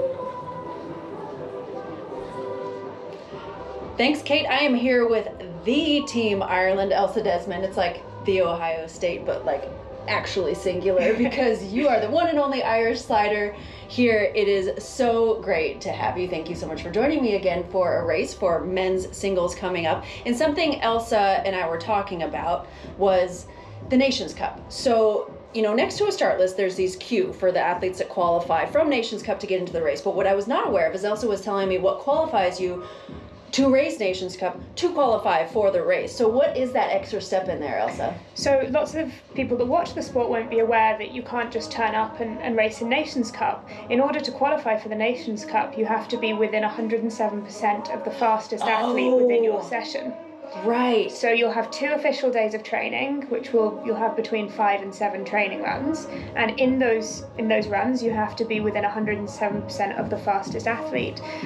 So, for example, Finland came this week. Unfortunately, their athlete just missed out on qualification for the Nations Cup, but it's fantastic to see Finland coming back to the circuit, and hopefully we'll be seeing him racing in the near future. But it gives people the opportunity to slide on World Cup ice, even if they don't necessarily make the race. Right, and I know that 107% rule is something that bobsled and skeleton has discussed. And is that a rule for the Olympics as well, or is the Olympics everyone that qualifies gets to race? I believe everyone that qualifies. It certainly wasn't an issue I experienced at the Olympics. Big bummer to like still have to qualify once you're there. I know for the Youth Olympics that there is, so for normal Youth A age group, there isn't an 107% rule. It only applies within the juniors and the seniors. However, it does apply to the Youth Olympics according to the rule book.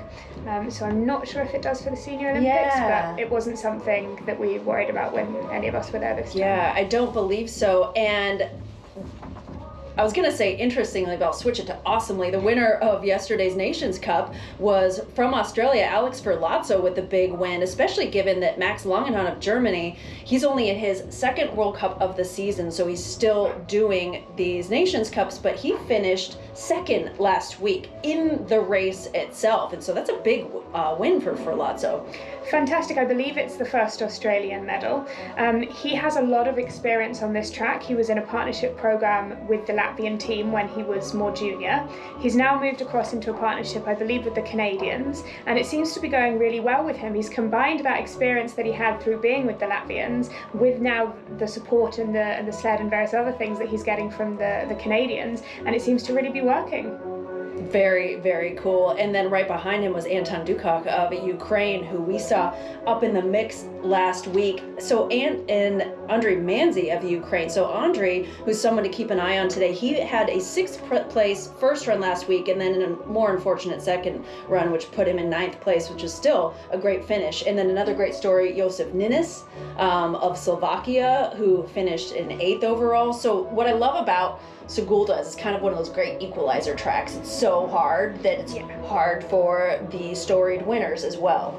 And compared to some of the other tracks, such as the German tracks and the Austrian tracks, we don't see the traditional German, Austrian, Italian dominance because it is a little bit further away from the central part of Europe. Those nations don't have as many runs here. Right. So we do see the advantage to the Latvians, but in terms of the other nations, there isn't the same dominance in the same way, which is fantastic. It is. And we just got the 2-minute call. So switch channel, switch over to the live feed race while Elsa Desmond and I call the first heat of men's singles. Thanks so much for joining us on the studio show.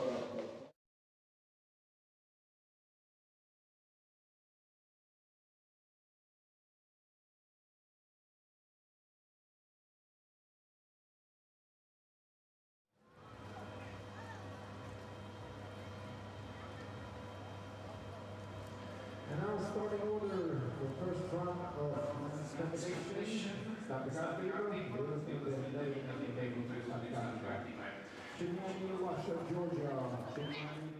Georgia. Mighty Alati China. Edward Romania. Abak Kumarikashvili Georgia. Czech Republic. Josef Kusla, Slovakia. Marian Škutek, Slovakia. Andrej Manzi, Ukraine. Valentin Kurtu, Romania. Slavko Sweden, Jonathan Gustafsson, USA, Max Langenhahn, Germany, Lucas Kukler, Italy, Anton Dukac, Ukraine, Alexander Ferlazzo, Australia, Mateusz Sochovic, Poland, Timur Krakanoğlu, Germany. Josef Minis, Slovakia. Nico Gleicher, Austria. Yves Bezic, Latvia. David Horsler, Germany. Leo Further, Italy. Dominic Fischner, Italy. David Gleicher, Austria. Kindle, Austria. Christoph Sakarios, Latvia. Felix Loch, Germany. Tucker, West, USA.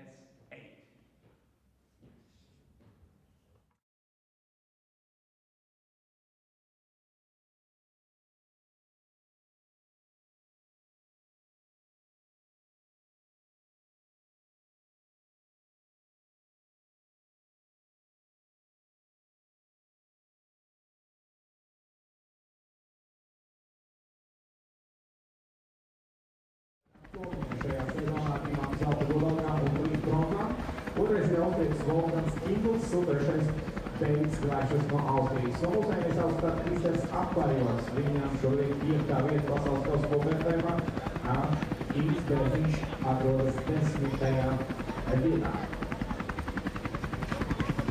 Information about the records here, start record and track record. We have 2 minutes to start. These people will start now. Start record holder is Johannes Ludwig from Germany. Record set 9 years ago, 4:54. And track record holder, record set last week here in World Cup, Christers Aparios, 47:61. 47 sekundes, tāds ir krases, jaunais krases rekords šeit Siguldā uzstādīts pagājušajā nedēļas nogalē. Un 28. janvāra 2014. gadā.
Viņu redzēsim šodien sacensībās, tāpat redzēsim arī sudraba medaļnieku pašreizējo Eiropas vicečempionu Kristeru Apariolu, un trešais tēm bija Niko Gleichers no Austrijas.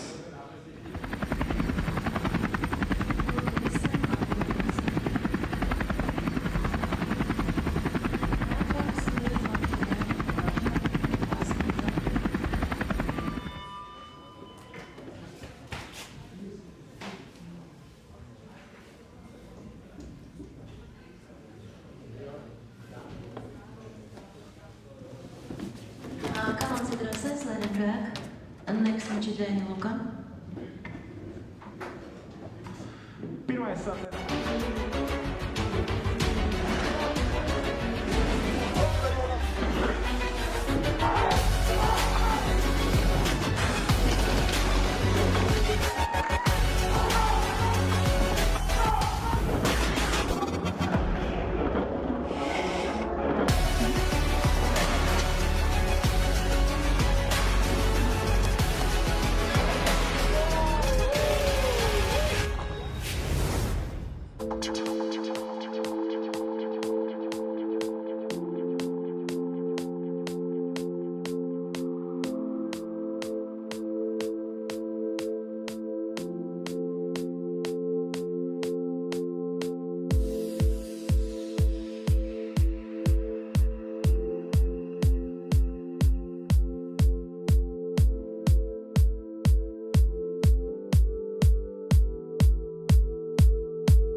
That was our first run for the men's heat. That was exciting. I was only able to catch a little bit of it as we were trying to travel up and down the track, but I took a quick picture of the results after the first run, and how happy I am to see Andre Manzi sitting bronze right now.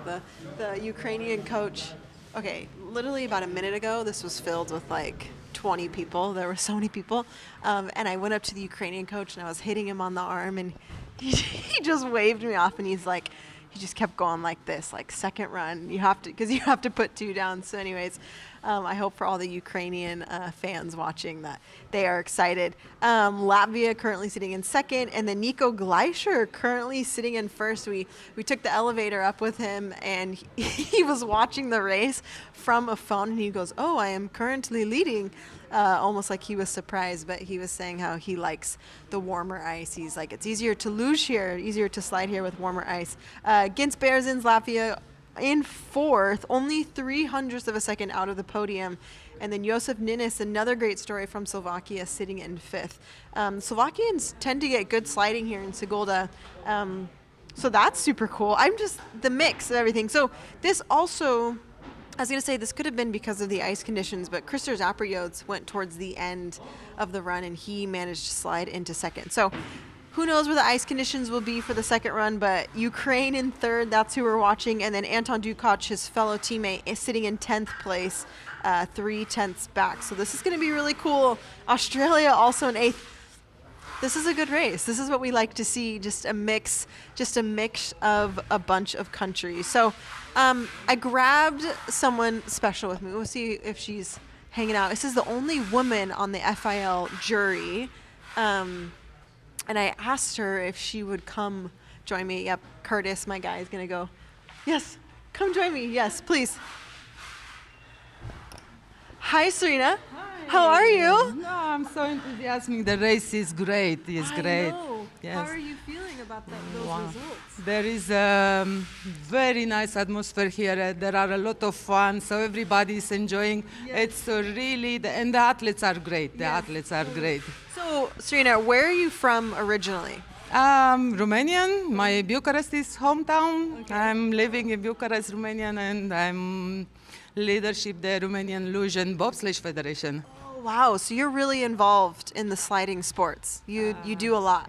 Yes, the entire my life. I'm here. I'm part of this family with the winter sport, bobsleigh and luge, and I wish all my best for our family winter sports. Yeah. So, did you slide luge before? Which sport did you do before you became a jury member? Yes, I slide. My last Olympics was in Lillehammer, Norway. Yeah. I'm proud of this. After I finished my career like athlete, I started coaching, and right now I'm in the administration. Wow. So we talked with Christian Eigentler before the race, and he was saying athlete, coach, athlete, administration, and now coach. So for you, which has been your favorite, athlete, coach, or administration? Actually, administration, and we like. My goal is that the sport family can hear the woman voice in the winter sport. Yay. It's my goal, and I wish to, and I think for all the women, they can help and they can be really power. Yes, I support that. I love that. What do you do exactly for FIL? Tell us about your job. Right now, start science summer. I'm membership in the executive board, and I would like to help to develop this sport. I would like to keep this sport in the Olympics, and we should be brave of our luge family. Yeah. Well, so for Romania, do you secretly root for Romania, but you don't tell anyone? Because Raluca is incredible. Yes, she did a great job, and also all the women doubles sleds from today in the race was really great. They did a really nice race, safety, and don't worry, girls, go. Yeah. I love the enthusiasm is so good. Okay, really quick, tell us about you. What do you like to do outside of luge? Actually, I would like to bring my wishes in front of my team. We like to go together and let's have fun. Sport is always in our soul. Yeah, it's hard when you're part of sports to kind of have something else. Sports takes up so much of our life that we're always here. Well, thank you so much. Come say hi. If you ever come to races, come say hi to Serena. You're always up and down. You're around the track. How can we get more women in the administration part? The women are here. They are around us. They are strong, powerful, and just look at him. Look at her. They will come. Yeah. Okay, cool. Thank you so much. I appreciate it. Have a good race day. Have a good day. And yes, she is incredible. Okay, I love that energy. I wish that more people felt comfortable like she did to come talk to us, because we'll find that most people here speak English, but they think they don't speak well enough. But I was like, can I interview you? And she was like, yes, absolutely. So fun. So anyways, it's really cool to see other females in the sport. I was talking to one of our guys, Burmy, before. He wasn't able to jump in front of the camera with me, but he was like, you should interview Serena. She has a lot of energy, and she's one of the only women on the jury. So the jury is an important part. There's a group of people that are on the jury for every race, and they are the ones that will handle any protests or any disqualifications or any kind of problems that arise. Everything gets sent to her desk, and she's the one and her group. I don't know who else is on the jury for this race. Anyone that has that little armband, the white one, hold up your arm. This jury. We're talking about the jury. Yuri. Yeah, Yuri. Excuse my French. Yuri. Yeah, that's your name today is Yori. So again, so many people behind the scenes. It takes so many volunteers to make all this happen. But also, I just loved what she said. There really are so many people within this top 10. So athletes are getting ready. They're some of them are probably surprised where they're sitting. But we love to see it as fans. And I can hear the track work. So we talked a lot about the guys that are making the ice. We talked about it during the doubles race, and they're doing the exact same thing. If we were over there, I would show you, and I would crawl on the ice for you and scratch the ice for you. But they're doing the exact same thing. They're scraping those grooves. They're putting the sign on top of it to make it they're putting the sign on top of it to make it freeze again. And so they're just trying to, I don't know, make the ice as best as they can, because this next run, what happens is we go slowest to fastest, okay? So the first guys that pull off are gonna have great ice, but their runs aren't gonna be, because their times are already slow, so it's not gonna make as big of a difference. And so once it gets into the top 10, that's when we're gonna know what happens, and we're going to see a lot of shuffling. So anyways, we're going to take a second, but we've got some pretty great content that we have filmed for you guys. We can hear the scraping going on in the back. We've been here filming some content, and just to give you some behind the scenes. So here you guys go. We're going to take a little break, and we'll come back to introduce the second run. Okay, guys, we're going to jump into a topic of sliding that never gets talked about. I'm joined by Sean Hollander. Thank you. I just roped him into this, so he doesn't really want to be doing this, but I'm going to ask him a bunch of questions, and then you're going to be the expert and tell us how this works. Yes. And then, okay, so here's a sled. We're so lucky to have found a sled here at the finish, because most athletes would never let someone come look at their sled, right? Yeah, no, these are like our pride and joy. We don't let other countries see them, and yeah, we set them up ourselves. So this is a treat that we get to have a sled. So tell us about steels really quick. Let me say what I know about them, and then I want you to fill in like what's been updated since I've been sliding. So every country makes their steels differently. Steels are like half of the game in sliding, right? Yeah, steels are everything. It's the first point of contact to the ice, so it's where you can change how much control you have, how fast you're gonna go, all that stuff.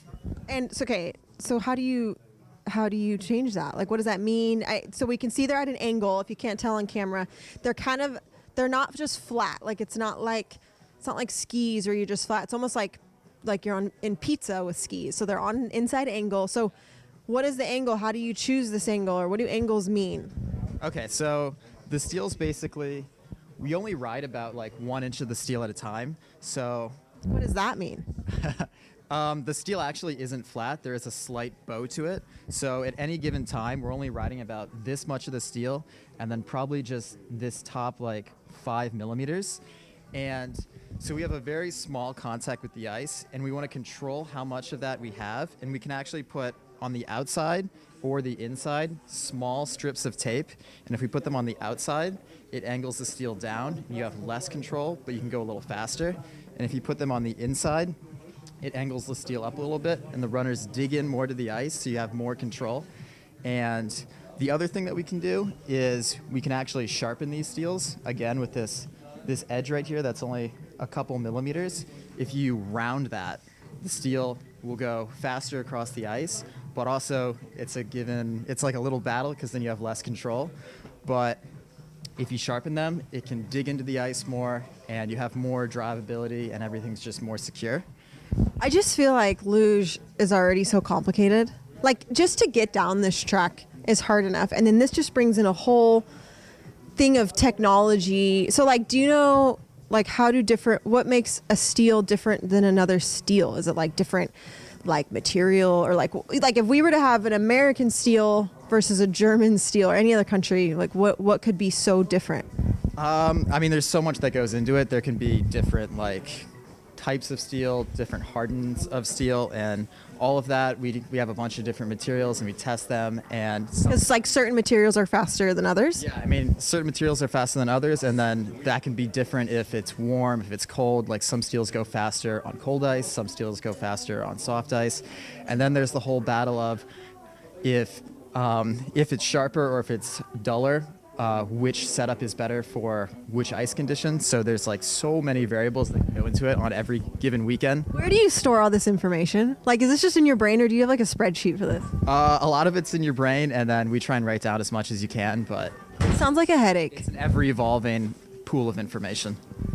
Wow. Okay. So now you know, when you're watching these races, that there was so many calculations that went into just getting the steels correct. And I grabbed this little guy from inside of our control room. And do you guys still use these, like, to test your parallel? Sometimes we have a little fancier one with a little dial, and it's a little more accurate. But this is the tried and true method. Okay. So what they did here, can you hold this for me and I'll explain? Or do you want to explain? I'll have you explain. Okay. So parallel is a big part of the sport.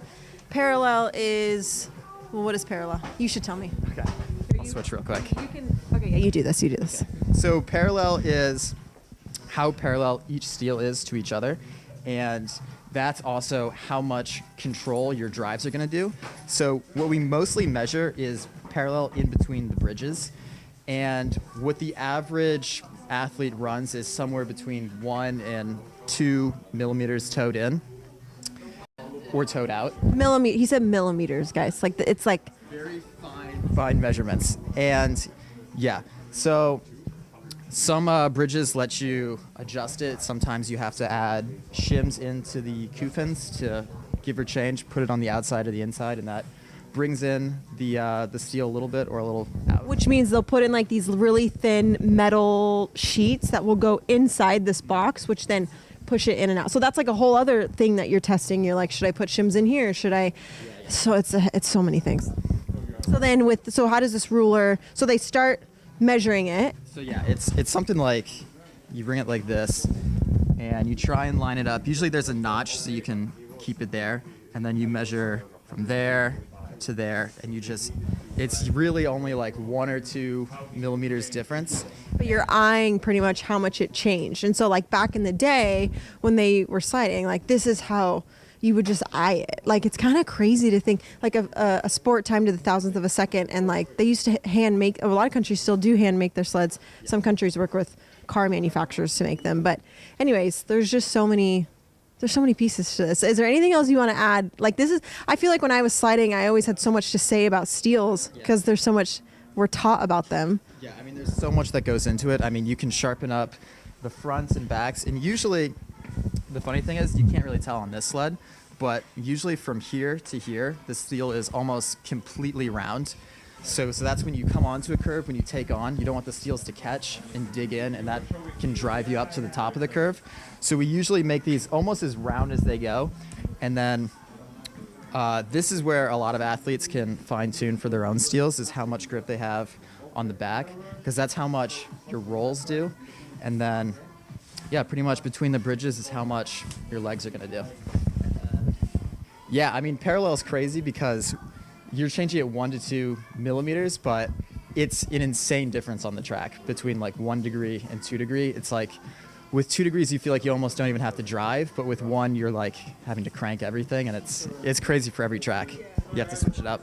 Super crazy. Okay, well, thank you for telling us all this. I'm sure there's so much more. Maybe we'll do more pieces where we talk about this. And I steel work is something that I'm just waiting to get into because that's how they manipulate this edge and make it how they want. And so anyways, Sean Hollander, you'll see in the races. Thank you so much. Is there anything else you'd like to add to this? No, I think that covers it. Okay, great. Thank you so much. That is steels for you. As if you didn't have a headache already watching Luge, we just gave you a bigger one on how to put these sleds together. Anyways, that's it.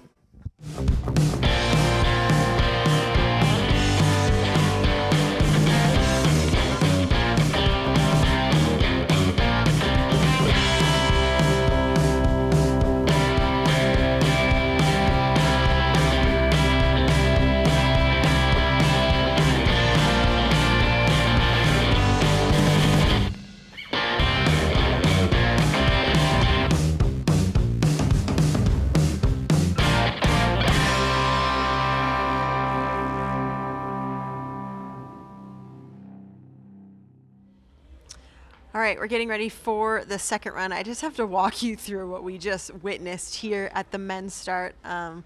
Giving a nice little cleanup of the handles. Are your boots clean? No dirt on your boots, right?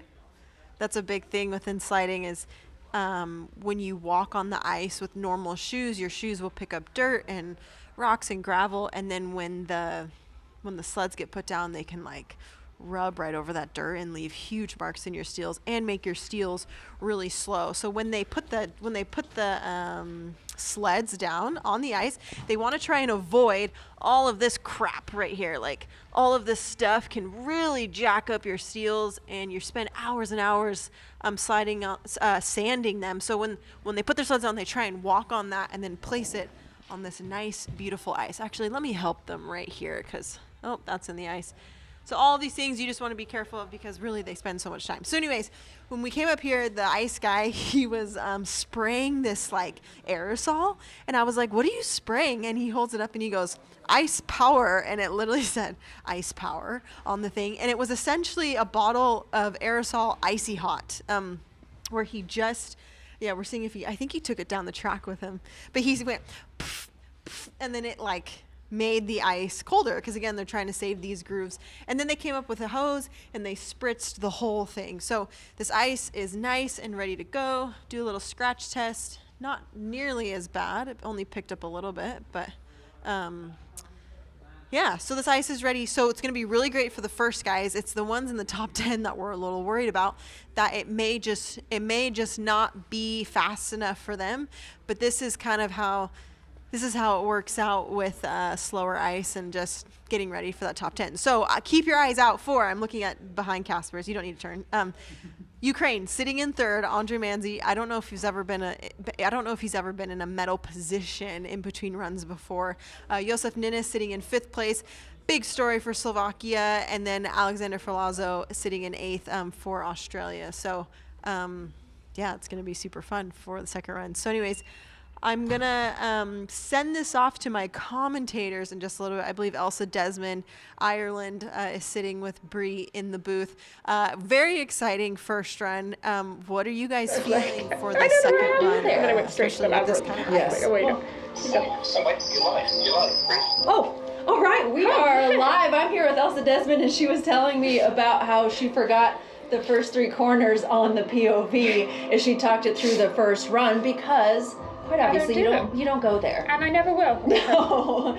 Maybe someday they'll equal it out, but I imagine it would come from, actually Emily and Sweeney and I were talking about this, like how do you get the men and women to an equal start? And it seems logical that that would start from like when athletes are young, starting them equal. It's going to be harder to change from the top and at the top rather than being, you know, kind of like women's doubles started from the bottom up. Well, and now we're here. Interestingly, talking about people starting at the same heights, all season we've been seeing the women's doubles going from the same start heights as the men's doubles. Yes. But it looks like for Oberhof, they're going to be putting the women's doubles down one start height. Yeah, I think there's some discussion around that. I've heard, you know, different points of view, and, you know, it's hard when you are pushing for equality and there's also safety concerns and everything is new. And something Emily and Sweeney and I were discussing was that it's not often that you're broadcasting the learning phase of athletes, and so there is going to be a learning curve, and it's, you know, oftentimes not pretty, but that's also what's happening in training. You know, like it's not, you know, the ice here today, maybe the first sled got fast conditions, but even then they weren't breaking records. And so when it frosts up, you know, it's not crazy fast, so it still is reasonable, you know, to potentially have those athletes be equal. And so I'll be very curious to see how that plays out in Oberhof. Oh, for sure. And it's just the nature of the sport that we do, that when you are learning, you're going to make mistakes. And although those mistakes often don't cause injury, they do look brutal a lot of the time. They are, it's that's tough. the only way I can put it. Yeah, and you see it at the top level as well. Last week's race was pretty gnarly coming out of exit 14. You know, today we've seen, as you mentioned, a lot of mistakes out of 15. So why is that on the slower ice that there's more mistakes coming out of corner 15 there at the bottom?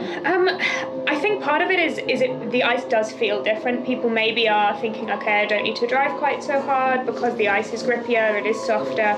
Understeering through that curve 15, they're getting too high too early, they're dropping down, they're getting height at the end, and we're having those problems. But in general, that curve, you do have to get the steering right, and also when you're going slightly slower as well, you can sometimes miss those steering points a little bit. Yeah. And because the ice is softer, your steels will go into the ice a little bit more, you'll sink in a little bit more, and you won't be able to skid out it smoothly in the same way. So although people may have been a little high at the end of that corner last week, they will have been able to put that weight on the top hip and slide out. It will have cost them time, but they'll have come out nicely. The power slide. Yeah, now that the ice is softer, they're gripping the ice more, they're not able to shift that weight and slide out smoothly in the same way, so they're going towards that right wall. Right, so it kind of hangs onto that line, that watermark that you've made, and on top of that, you're scraping frost as you come down out of the corner. Isn't it smooth? Yeah. So it's quite a combination of factors that and I think we saw that out of last week's second place finisher, Max Langenhahn. We saw him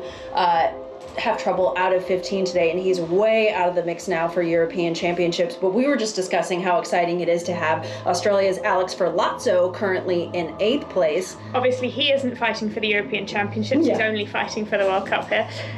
He'll win the Australian Championships. That's for sure. I don't think there's much competition on that one, a bit like the Irish Championships, you and him. We should get an award still. I think it's minimum of 3. We have 1 youth athlete, so we need 1 more woman, and then we'll be able to get there. We have a race. But notably, you know, everyone was very excited that Josef Ninnis finished in 8th place and Andre Manzi in 9th place last week. But they are currently, Andre Manzi is in bronze medal position. Now, as we talked about, the ice conditions, you know, it's going to make a big difference here in the second heat. But this has been kind of a spectacular shakeup for the race today. I mean, we've got Felix Locke sitting in 9th place. It could be a really interesting second run. I really hope Andre Manzi is able to hold on to that. It would be fantastic for him. Again, he's an incredibly experienced athlete, does have a huge number of runs here, so it's not a surprise to see him making and taking full advantage of those ice conditions that he's got. But these athletes that are higher ranked right now will be getting slower ice for sure as we go into this second run. So things really we could see a complete change up in the rankings. Athletes like Felix Locke, who will be getting slightly better ice, we could see staying in the leaders box for quite some time. True, and Germans have been known to spend quite a bit of time leapfrogging, especially as he goes back and assesses the run and assesses what went wrong. But it was pretty darn exciting to see, you know, from Nations Cup and who got that early ice, and, you know, with a lot of these nations that do consider Sigulda their home track. Yes, and we might be seeing people making changes to their sled as well. after this first run in order to get some speed out of it in the second run. There are quite a mix of nations, as you said, that do consider this their home track. Obviously the Latvians, but also Ukraine, the Slovakians. Yeah, quite a selection of nations with a lot amount of experience here. Alex Filatto, although it's not his home track, he was in a partnership with the Latvians as a junior, so again has a huge number of runs on this track. So all of that will be playing into these second runs. Yeah, that makes sense. And then, you know, we had been talking quite a bit how it's been a tough weekend for Austria, and then we have Nico Glöscher sitting in first place, and it's not like he had an early start order. No, he was 20th. Yeah. So that should be very interesting. And Christers Abriots, of course, who won last week, is chasing down a second win on home ice, which we have not seen yet here today. We did not see that in doubles like we did last week with the Latvian women. No, it was the Latvian women and the Italian women today. Yes. Obviously, we've still got the women's and the team relay to go tomorrow, so a lot of racing still to come. Yes, and you called the relay with me last week, and we were expecting big action with that paddle. I'm getting ahead of myself here, but you know, I wonder if now that those bottom corners are getting more difficult, if there might be some more paddle tragedies. I don't expect so. I think that exit of Kreisel stays the same, really. I think we will still see as much consistency as we saw last week. However, in terms of the actual runs, we might see some changes this week. Obviously, we'll hope that no one DNFs, unfortunately, like Austria did last year, particularly with this being the European Championships. I think we will have more relay teams this week. I think Slovakia have brought their women up, so they will have a relay team this week. Excellent. I'm not sure if there's any more additional ones, but it could be an exciting race tomorrow for sure.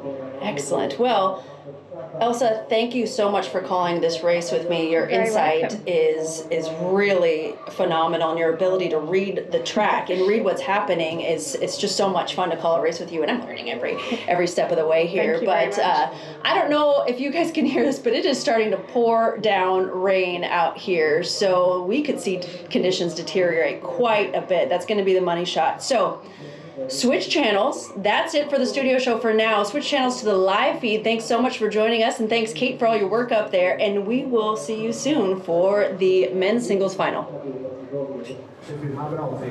Savukārt otrs labākais ātrums ir Nico Glöscher, austrietim, 122 km/h, un trešais ātrākais Jozefs Mīnis, Slovākijas sportists, kurš 5. vietā. So, best start time in the first one, Christers Abriots Latvia 1:4:61.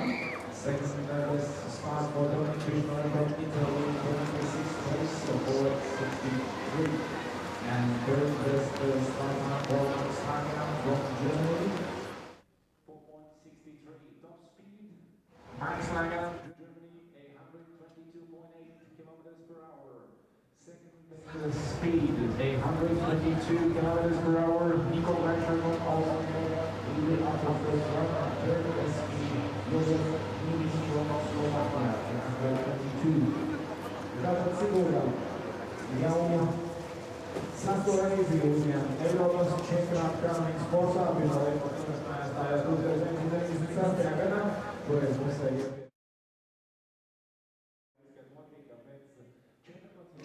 Corner 10, let's back on.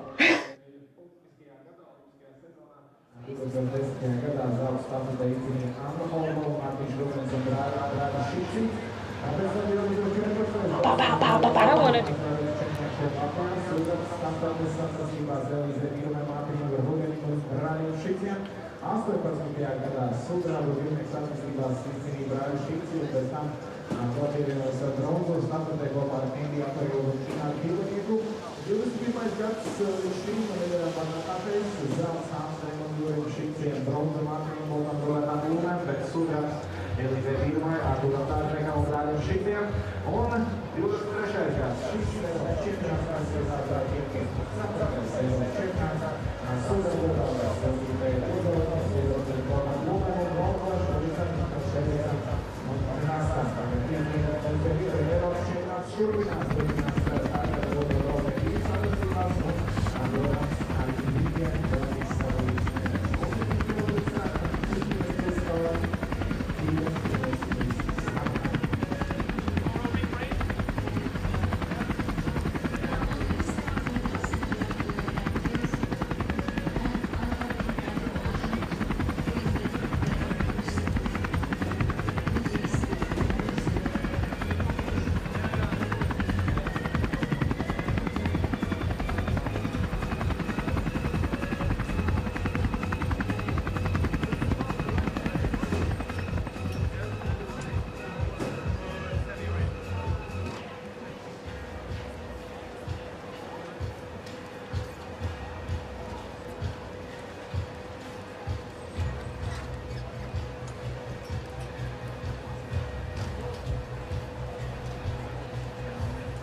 medalist.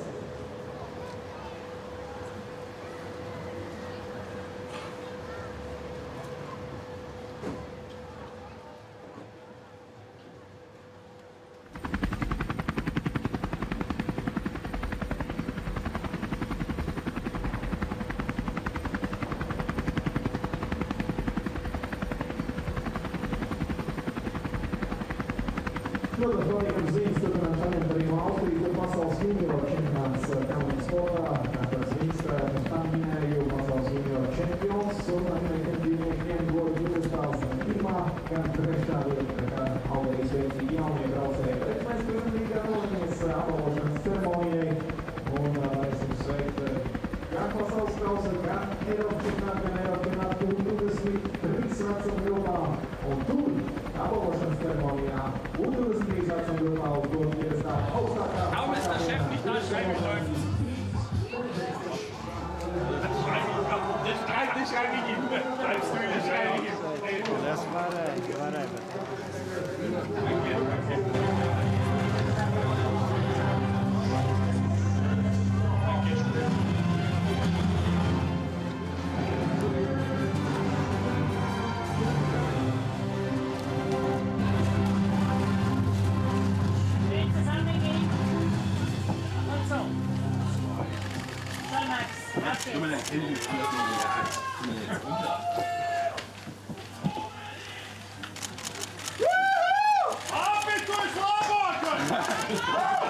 Tā neizskatās! Nobrauc vislabāk! Tīnīt!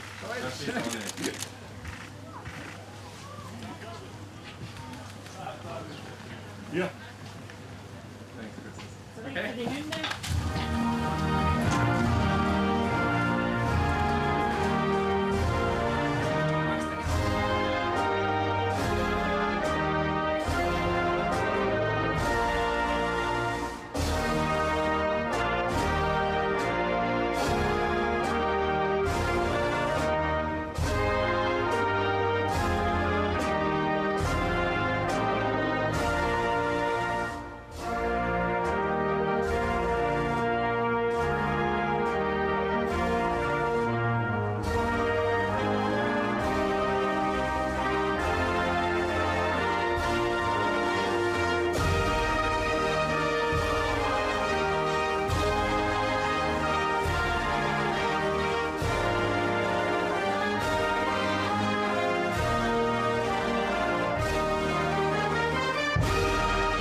All right, that was the end of our second run with the men, and that was kind of insane.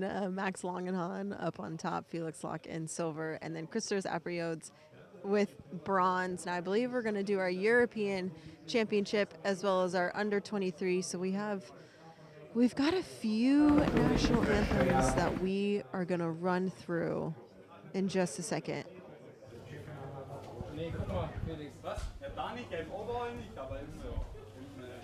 That was a perfect example of ice conditions and how they can greatly affect a race. Max Longenhahn coming back from 11th place, I believe, rode the elevator all the way to the top. Everyone at the finish down here, they were just so excited and happy for him, but it just kind of happens sometimes where those final sleds, it doesn't matter how clean their run is, the ice is just working against them. Now here are the medals for the European Championship.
will do a selfie. Felix, wo ist denn der?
Congratulations to our World Cup champion, Max Langenon, as well as European Championship. Man, they're really getting some hardware up there.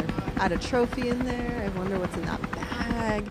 Usually they'll put in like goodies from the area. Like if we're in Germany, they'll maybe put some, you know, beer from the area. And this here, I'm sure they're adding in some, I don't know, nice little goodies. But I think we're going to roll into our under 23, and yeah, the crowd down here, even though, I mean, Christers won last week, so I think everyone was hoping that he could do it again, but to still have him on bronze, the hometown crowd is still excited, and they are giving some loud cheers. So here we go, Timo and Gren Cagnolo for our under 23.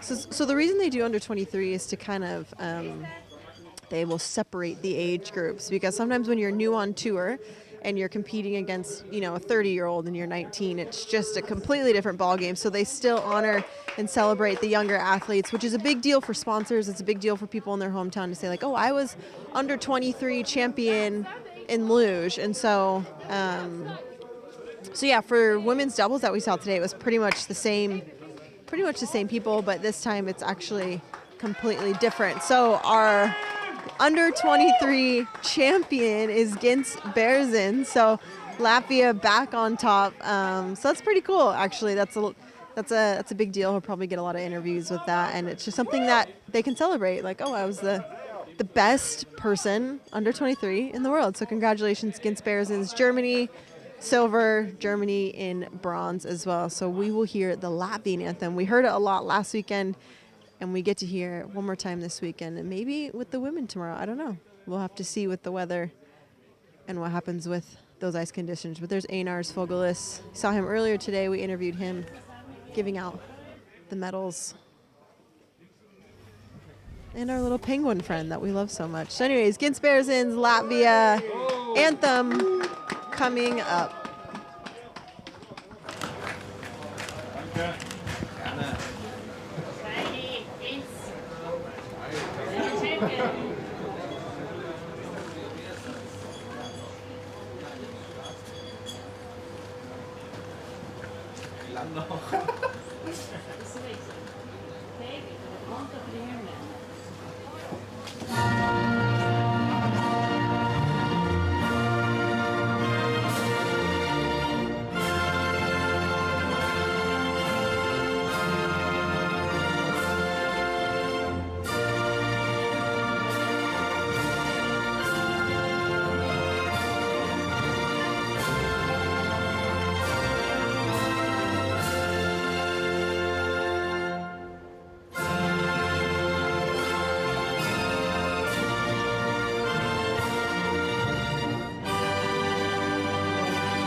All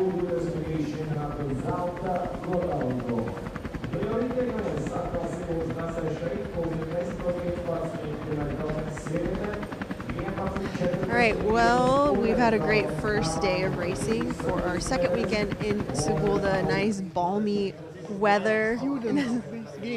Oh, Gintz's. I'm talking to one of the FIL, the FIL jury members, Sergey. So I was talking to him at the stop, and he just came in and was, wait, hold on. You said he's your student. What, Yeah. You taught Gintz everything he knows? Yeah, he is my student from the last year. He graduated sport gymnasium in Muriani. It's some 20 kilometers from here. And I'm lucky because he started, we supported him with the equipment and some money, and we find it. And this is my favorite athlete. You taught him and coached him. Well, congratulations. What a big day for you. Yes. Super cool. Yeah. Amazing. Thank you, Sergey. That was Sergey. We actually just met at the top. I've seen him around, but I haven't had a chance to talk to him. And he's from here. He's been involved with FIL for a while. And that's super cool. A little backstory on EBERSPÄCHER. So anyways, this was our first day. Let me think of what just happened today, because it's been a long day. So we started with doubles. Great racing with doubles. Again, the ice just threw everyone for a loop. Latvia was leading after the first run. And then Germany, Toby, they snuck into first. That was our first German medal. And then with women's doubles, it was Italy that came out with the win. Futter and Oberhofer did so well. It seems like they're really thriving in this doubles competition. They both have come from singles before, but maybe doubles is their long-term calling within Luge. And then we just had men's. Christopher Zaprios was hoping to get back on top, but finished in bronze. And then it was Max Langenhahn that really made it count. So why that happens is the ice is really fresh for the people in the beginning, but it can only hold up for so long. And so it was right around the top 10 spot. As right after top 10 is when the ice started to get really bad, which means it really slows down. So everyone that was coming down the track was just finishing, not like they were finishing in the red. So today, the Luge gods were on Max Langenhahn's side, and he just had the right pick, the right draw, even despite his first run being not so hot. So anyways, Germany up on top, and then EBERSPÄCHER. I love that little moment with Sergey. He was just so excited for Gintz to win the under-23 championship. So anyways, that's it for our first day. I don't know if you can see on camera, but it's still a little wet. It's drizzling just slightly. Maybe it's just coming off this rain gutter. I don't really know. But tomorrow, we've got women coming up, and then we have our relay race again, which everybody loves. So I'm going to have to do a little weather check. Hopefully, I don't know what's actually going to happen. But if it stays like this, then we're going to see a whole shuffling tomorrow with the women's race. And then relay is going to be interesting because we'll see if the ice holds up. And maybe, it's given us a great opportunity to talk all about ice and why ice is so important for our winter sport. So anyways, that is it for today. My name is Kate Hansen. It's been a lot of fun. So we will see you. We're going to go have dinner and we're going to chill. And then we'll be back tomorrow with our FL studio for the women's show. I don't know when we start, so you're going to have to fact check. And I believe it's going to be around the same time, but we'll be here tomorrow and we'll be hanging out. Thanks, guys.